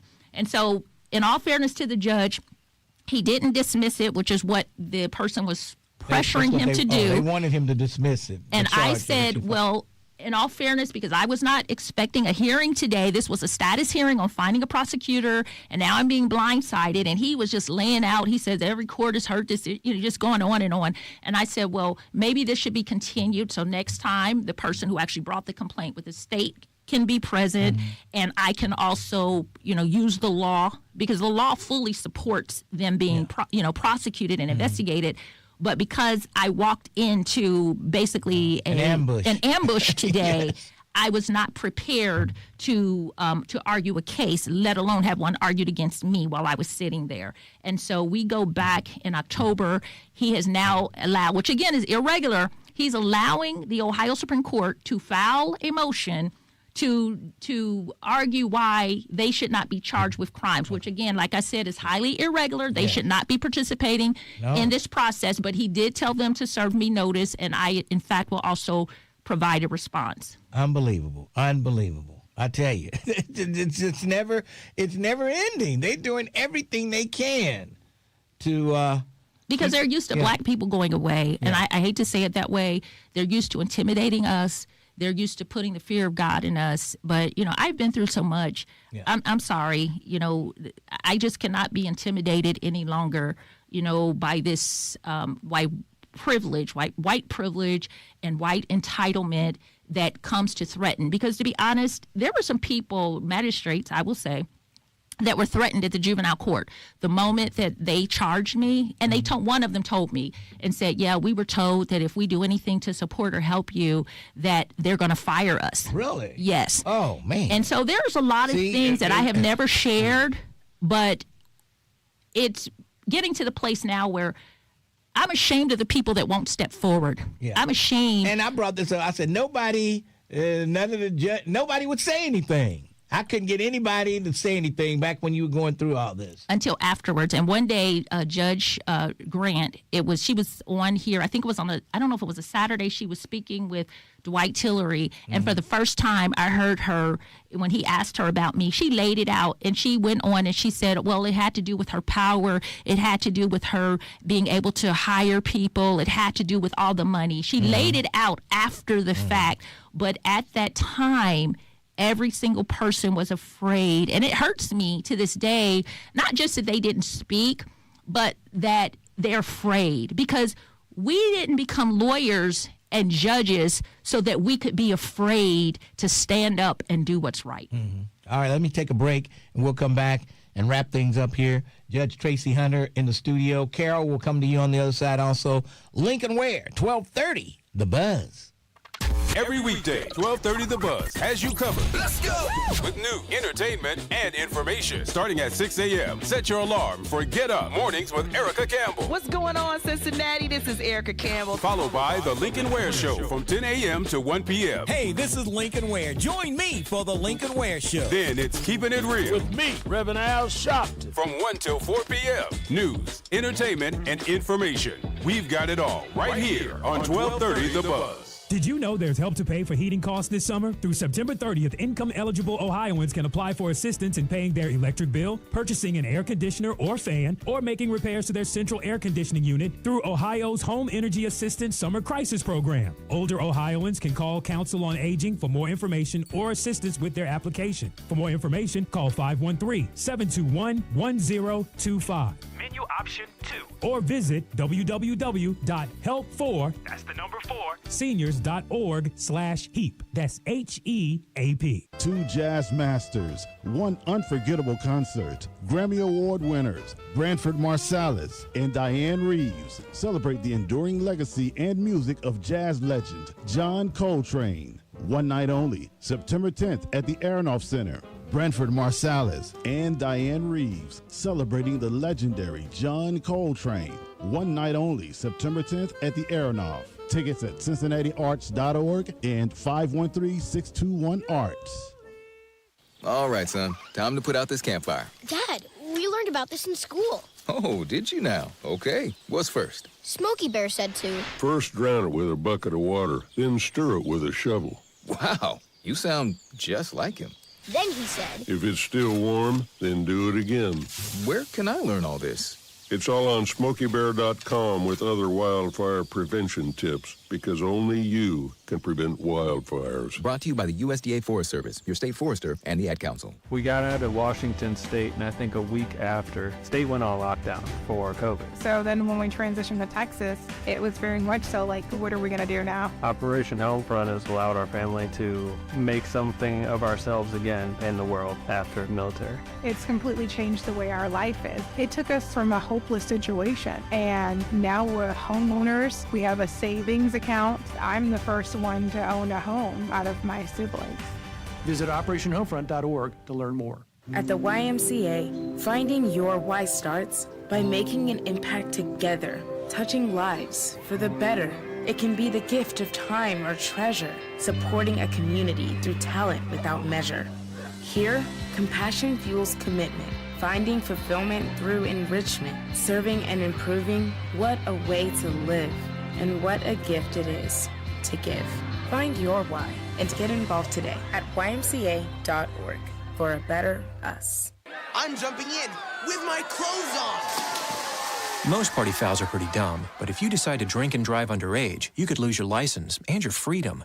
Learn more at ultimatepartyfoul.org. Brought to you by the National Highway Traffic Safety Administration and the Ad Council. 1230 The Buzz, WDBZ, a Radio 1 station.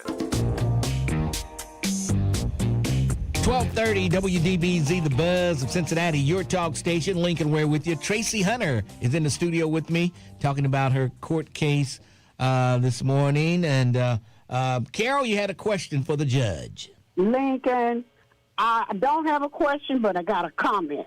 This is going too far.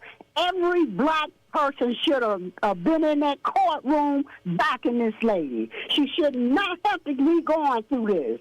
She's a judge. She know what she's talking about, and she know what she's doing. And we gonna back her come October.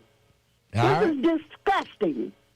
Well, I don't know how you're going to back her in October. We going to the courtroom. Oh, you're going to her next. We okay. Sit in there. When is your next hearing? Did they give you a date yet? Yes, they did. It's October. I have to get the right. I know it's in October. I put it in my calendar today. I can't remember. Well, it might be the 15th, maybe. Let me know when it is. I know people talk a good game, but when it comes time to step up, we need to do something. Yeah. Come on, black people. I hear you talking, Carol, but when I give you the date and time, if it's 9 o'clock on a Wednesday morning, are you going to be there? People talk a good game. I'm going to be there if I have to be there by myself. Yeah. Watching this is disgusting. It's embarrassing. They're trying to take everything from us, including our black judges. All right, Carol, thanks for your call. Okay, Lincoln. All right. Hang in there, Judge Honor. All right. Thank you so much. And, you know, people talk a good game, like, you know, but when you come in there, you look around and you see empty seats. You know, they should be standing in line. Well, they were there for your sentencing, but that was for the sentencing, you know. Well, actually, the trial, and I will give credit to, there are a lot of people here. There are thousands of people that supported me throughout. And even at court, they would try to keep the people from being able to sit in the courtroom. So they would fill up half of the seats with media and fill up half of the seats with the prosecutor's office. And so they were actually making it difficult for the people who wanted to be in the courtroom because they were trying to nullify my support. And then I recall specifically there was a judge that came in. There were a couple that may have came from time to time, but I remember specifically when Judge Ted Berry came, I found out later that he basically got reamed by the presiding judge because they had basically told them don't show up because they didn't want it to look like I had any support. And so again, they were threatening people or intimidating people not to speak up, not to be present. Right. And so but I think it's now time for people to say, enough is enough. How long? Because this is why we're going through what we're going through in the country. I think that I was kind of a test case. And so what happened to me in 2014 has now started systematically and strategically happening to black elected officials, especially women across the country. But when we stand silent while one person is taken down who is standing up for us and representing us and doing what's in our best interest, when we allow them to pick us off one by one, which is what they did to me and what they keep doing, then we get what we get. And that's why right now we should be worried about being deported in America because the racism, the lynching. Have you seen all of these people that have been lynched in the South? Yes. Women and men. And you cannot tell me these are all suicides. There is a concerted effort to take black people out in America. And if black people don't wake up and recognize what's going on and start standing together, we're going to fall one by one. All right. Aunt Tommy. Yes. Go ahead. You're on. Turn your radio down if you are close to it. Yes. Okay, go ahead. Okay. Come on, Tommy. Judge, I was there every day, and I have never in my lifetime seen anything like went on in that court. I made the remark, this is like Kill a Mockingbird. Yep, it was something like that. On in that court, and that was Lincoln's and them fault. He had all the people come down for the dead dog line, and a woman with the dead dog. He never called the people out. Who was that? Churches should have called them. Who did? Lincoln Ware. Oh, wait, I did what now? You had the people calling the people come down the court for the lady with the dead dog. What dead dog? What are you talking about? You should have been called I told people to show up. I had Tracy Hunter here, and anytime she knows she's got an open door policy. So you just need to shut up. You don't know what the hell you're talking about. You need to shut up, Tommy. You don't know what the hell you're talking about. I thought the citizens of Cincinnati would be down there. Okay, I gotta go. Thanks for your call. Unbelievable. Let's go to MP. MP. Oh boy. Okay, turn your radio down, please. Okay. Y'all act like you never talked on radio before. Well, I'm trying to listen to what's going on. To Miss Tracy Hunter, Miss Hunter, I support you 1,000%. Can you hear me, Lincoln? I hear you. Thank you. I've been in the courtroom. I've been with security. I've been all over the place with you, and you're dealing with the court.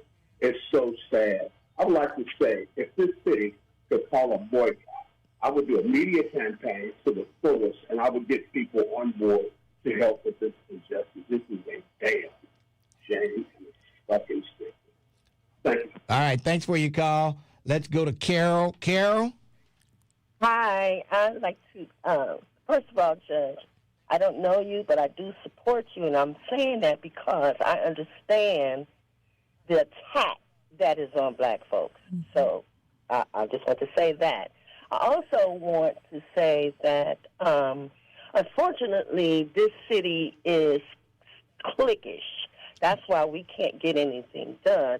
However, being that this city operates and functions off of outside pressure, wink, wink, like the brawl, okay? Yes. That's why I had blah, blah, blah.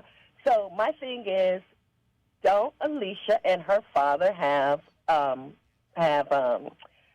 Sharpton on speed dial?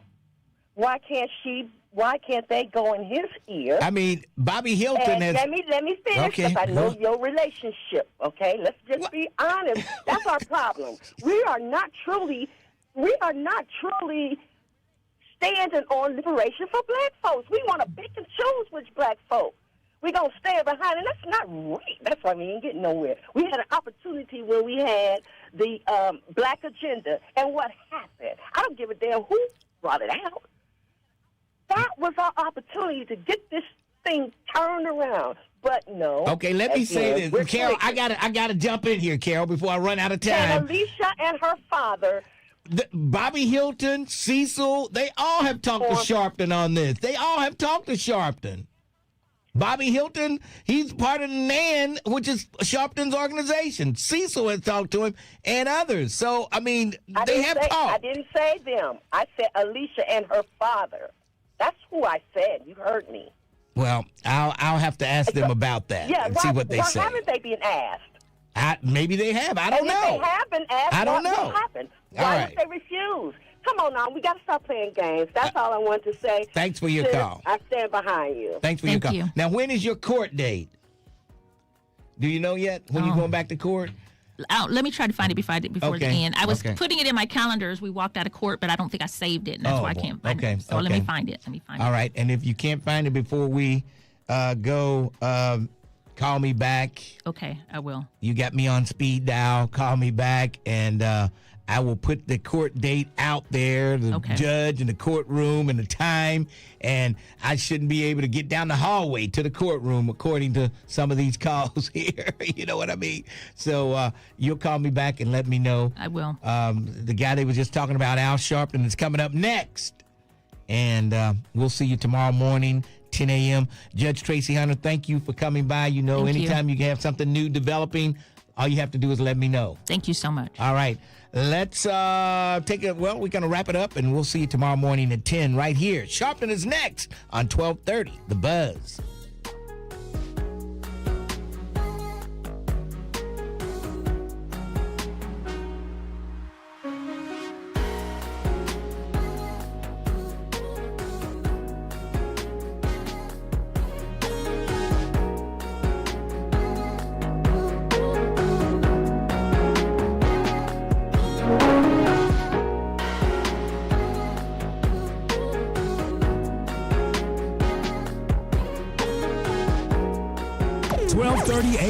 WDBZ, Cincinnati, an Urban One station. Listen online on thebuzzcincy.com. We are 1230 The Buzz, your talk station.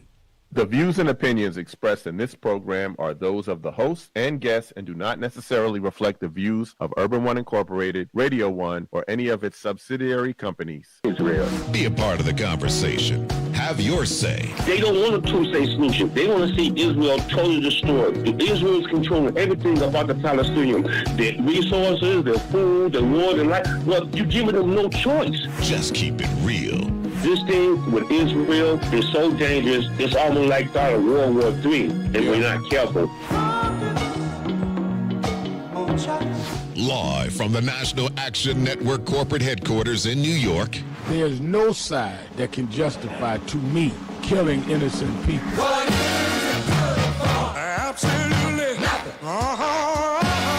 Keeping it real with the world's civil rights leader, the Reverend Al Sharpton.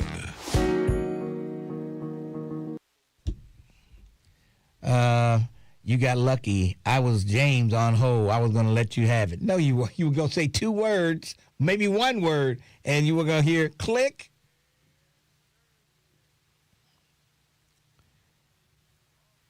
All right.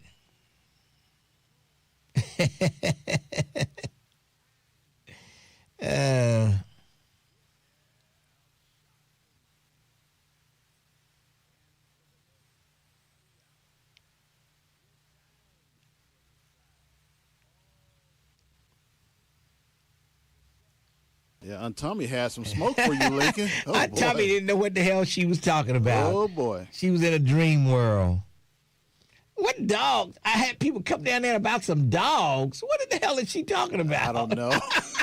I don't know. What the hell is she talking about? Oh, boy. I ain't never had somebody come down to the courtroom about some dogs.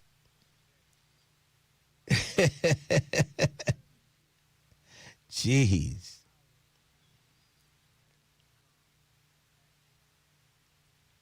Unbelievable.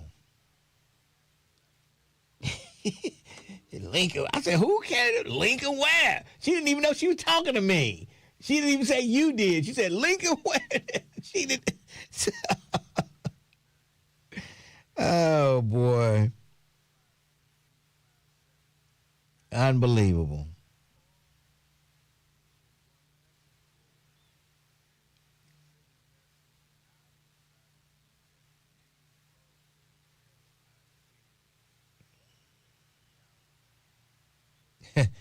Sounded like she had a mouthful of snuff. Oh, boy.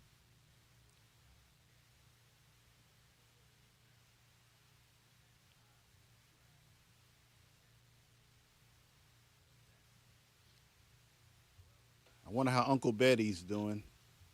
I don't know. Aunt Tommy and Uncle Betty. Aunt Tommy. Yeah.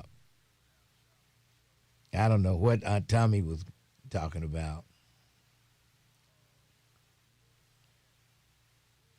I don't like either one of the lions. The black one or the white one.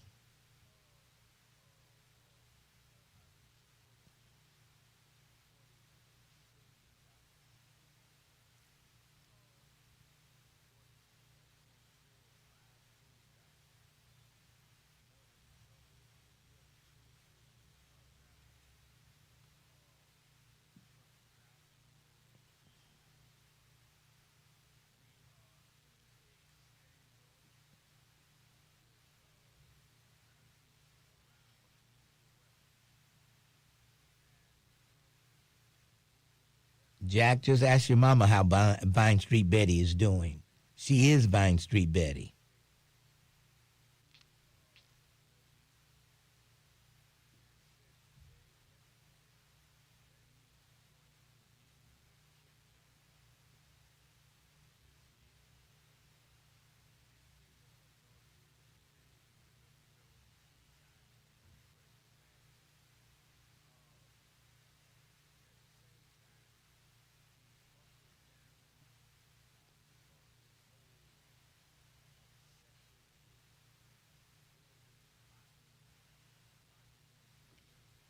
Yeah. I don't have to know how your voice sounds. I just know the things that'll be coming out of your mouth. I'll know it's you. You can't hide that.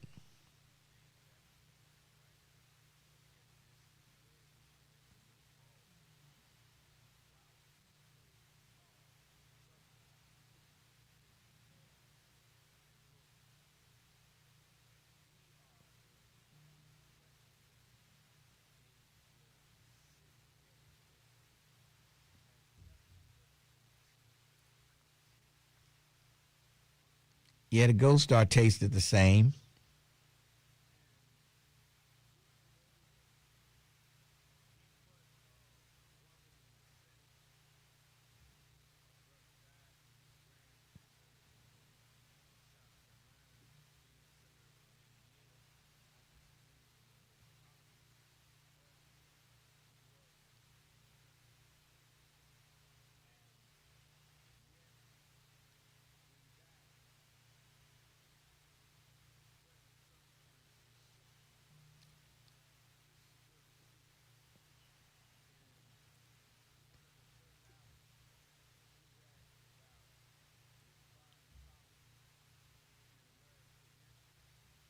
What?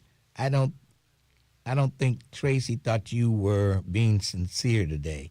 Are you kidding me? She knows anytime she wants to get on here, I will let her be on here, and I will, when she gives me the court date, I will tell people to show up. That's doing more than any of you are doing. So just shut the hell up. well, maybe not James Muhammad. He did a whole lot for her back. He was her security back in the day.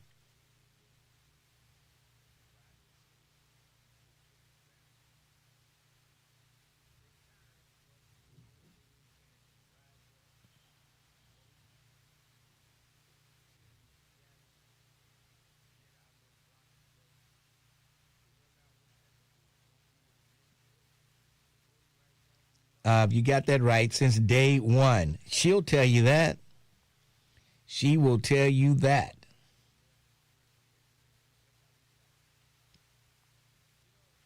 I mean, she used to be my news person on WCIN. I used to throw the news to Tracy Hunter.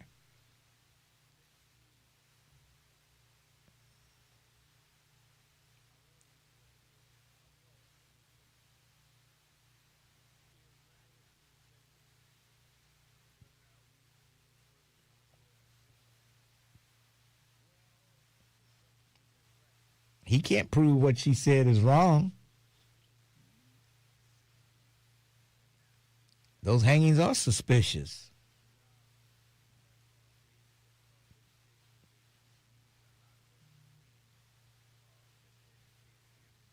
How does Jack often and Black Lion come back on the same day? They might be the same person.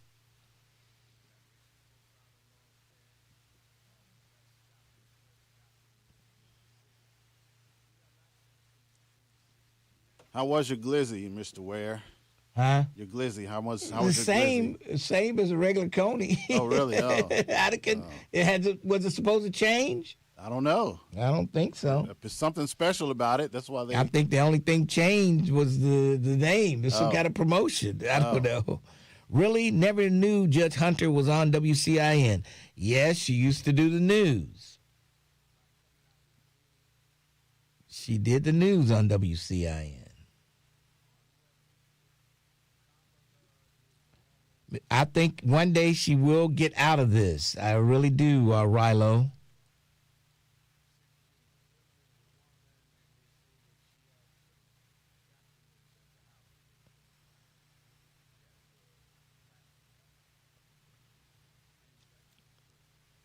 That's why it's useless to ban you, Tim Heidel. On YouTube, you can have 100 different accounts. That's why it's useless to ban you, because you'll come back under somebody else. You're really not Tim Heidel.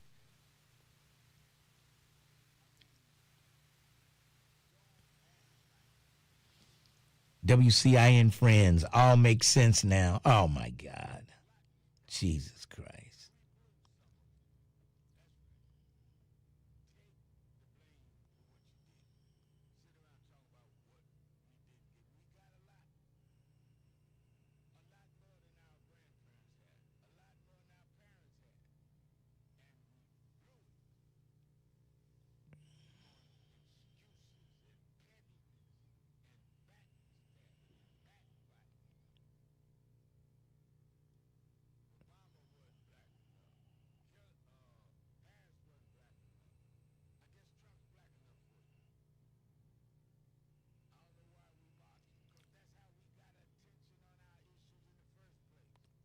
Were you with Brother Lincoln Ware? What? What are you saying, James Muhammad?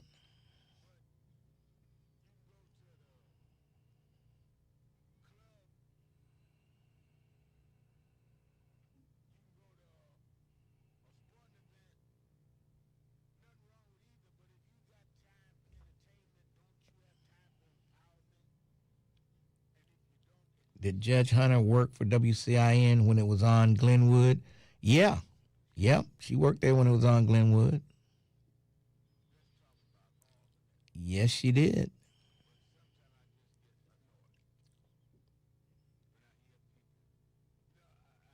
She was there.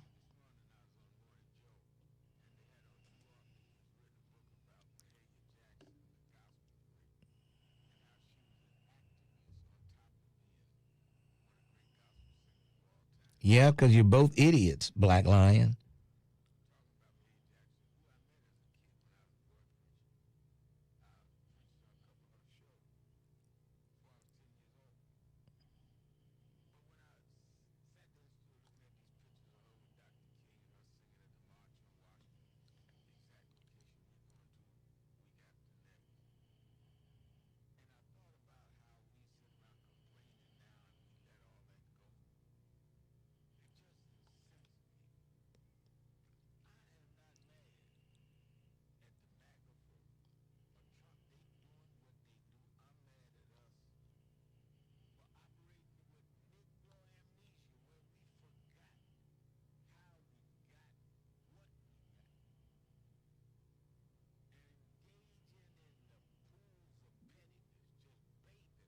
You're right about that, Mark Williams.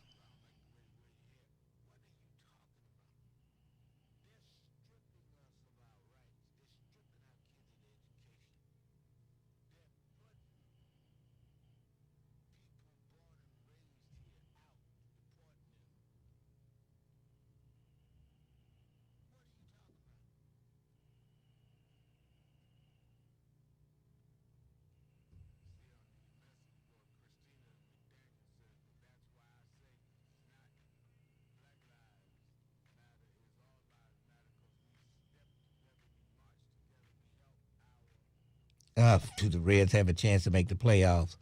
Do I have a chance to actually get on the field and play for the Bengals? No.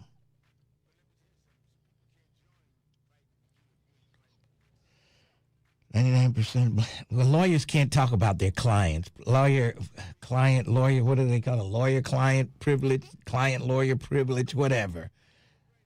So you need to stop Tim Heidel.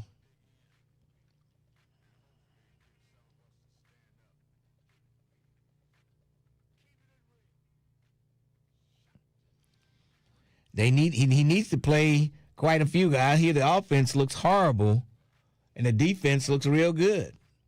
So good, the offense can't even complete any passes.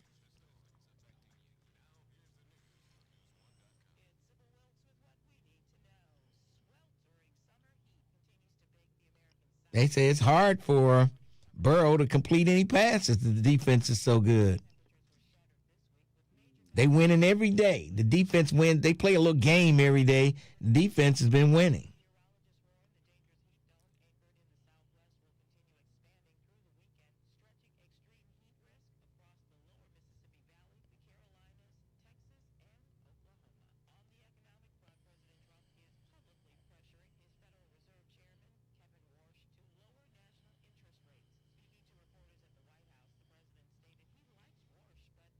Well, yeah, he'll probably play a couple of series.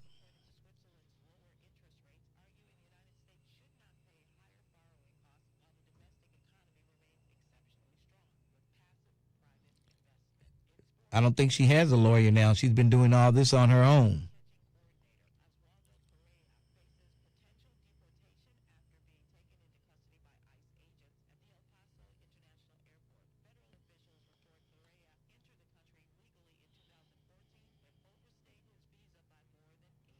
No, I've got other obligations to do Saturday. I won't be able to make it to the memorial.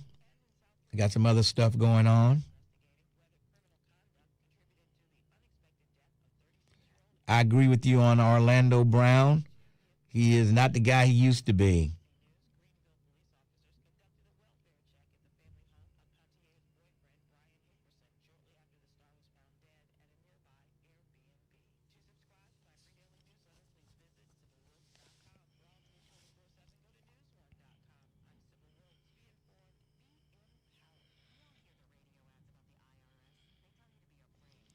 I got a feeling it's going to be Zach Taylor's last year with the Bengals. They'll find another young, inexperienced coach to come in, and we'll start from scratch again.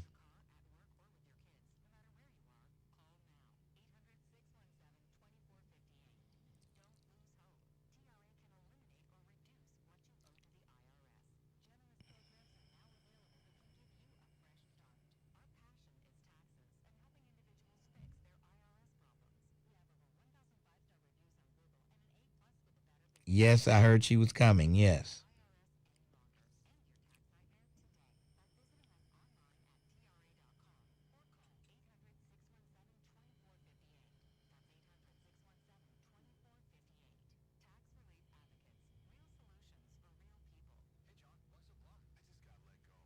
The Bengals will win enough for Zach to keep his job. Now, they can win. If they don't get into the playoffs, he's done.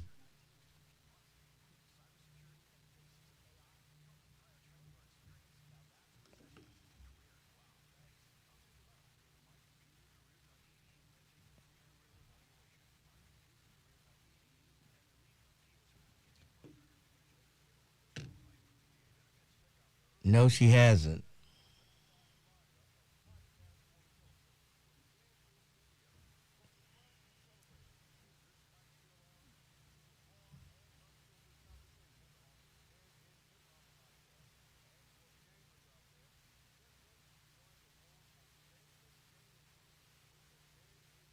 Oh, jeez.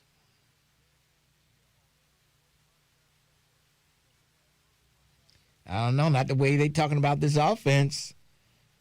They're saying the offense is not looking good.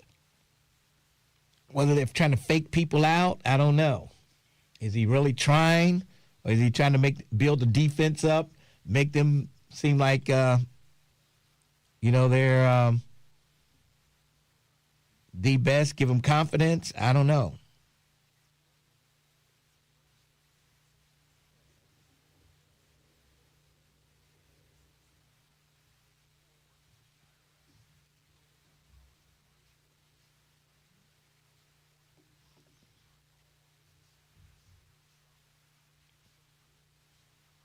All right, folks, I'm getting ready to get out of here. Y'all take it easy. And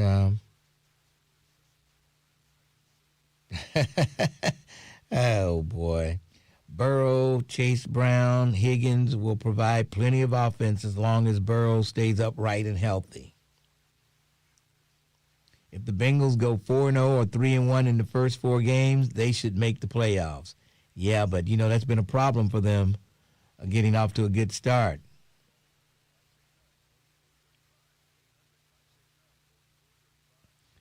You got to just wash your hands and move on with your own sanity. All right, Jenny Mulholland. BK Dad, okay.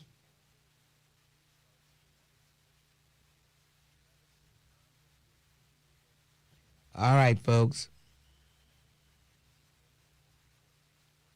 You can't leave. There's still 2:22. I got to go. I can't stay here. There was a time I could stay till we was down to 100, which wouldn't take long at all. Back in the early days of Facebook. We had like 100, 120. And then at the end, I could say, I'll stay till we get down to 100. And it'll be over instantly. Oh, boy. We get anywhere from 350 to 400 during the show. Lincoln's got a massage schedule today, so you got to get on that, get that special. I thought the special was just extra time. Oh, yeah. It was extra time.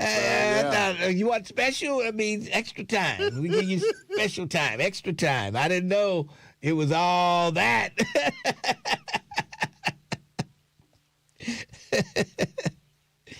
Oh, boy. You ain't got nothing to do this afternoon. Stop capping. Oh, please. I got a lot of things to do. Places to go, people to see, things to do. Thank you very much.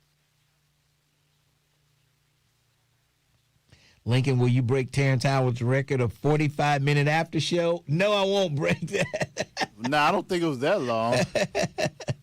I don't know, but I know one thing. I'm getting ready to get out of here now. I'm going to the stretch lab.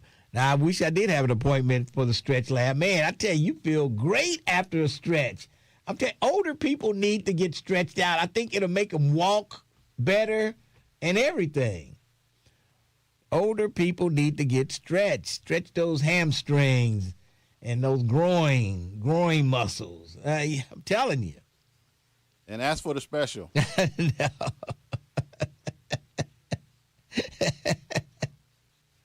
Oh, boy. No breakfast tomorrow. Love you long time. Jeez. DJ said that's true. It is true.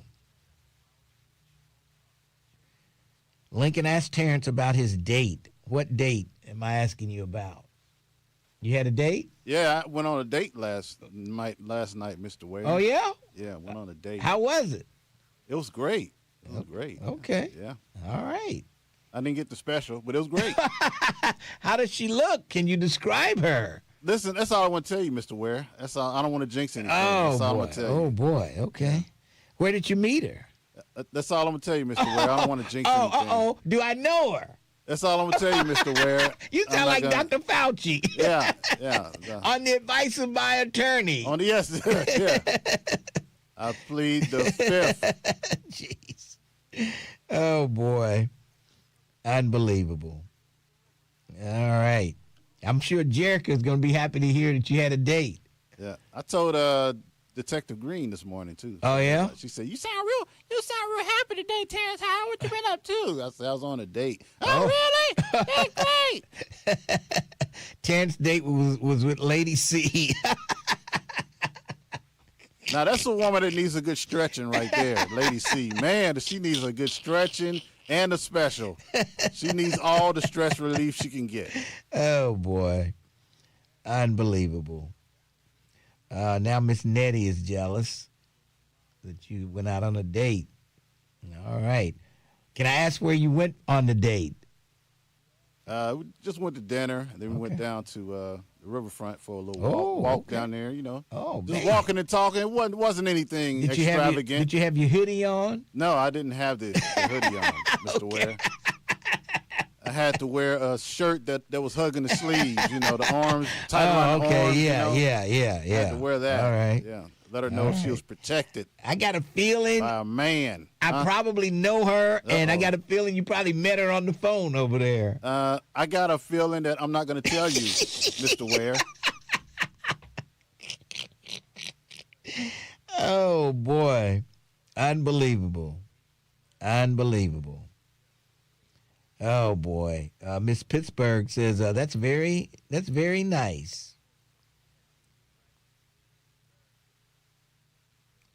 Somebody said I finally went on a date. Yeah, I get no action. Right. You don't know me. Somebody said, thank God. We know it's not Lady C. Oh, boy. He broke out his fancy hoodie. She probably doesn't listen to the show.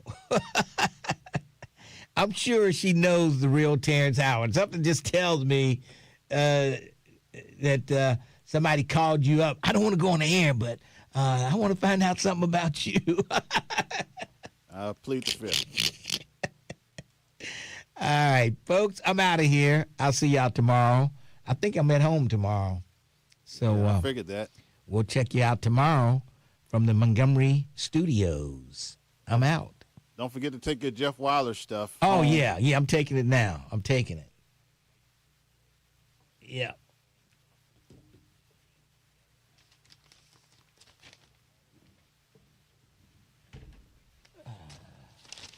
You're not going to do your salute?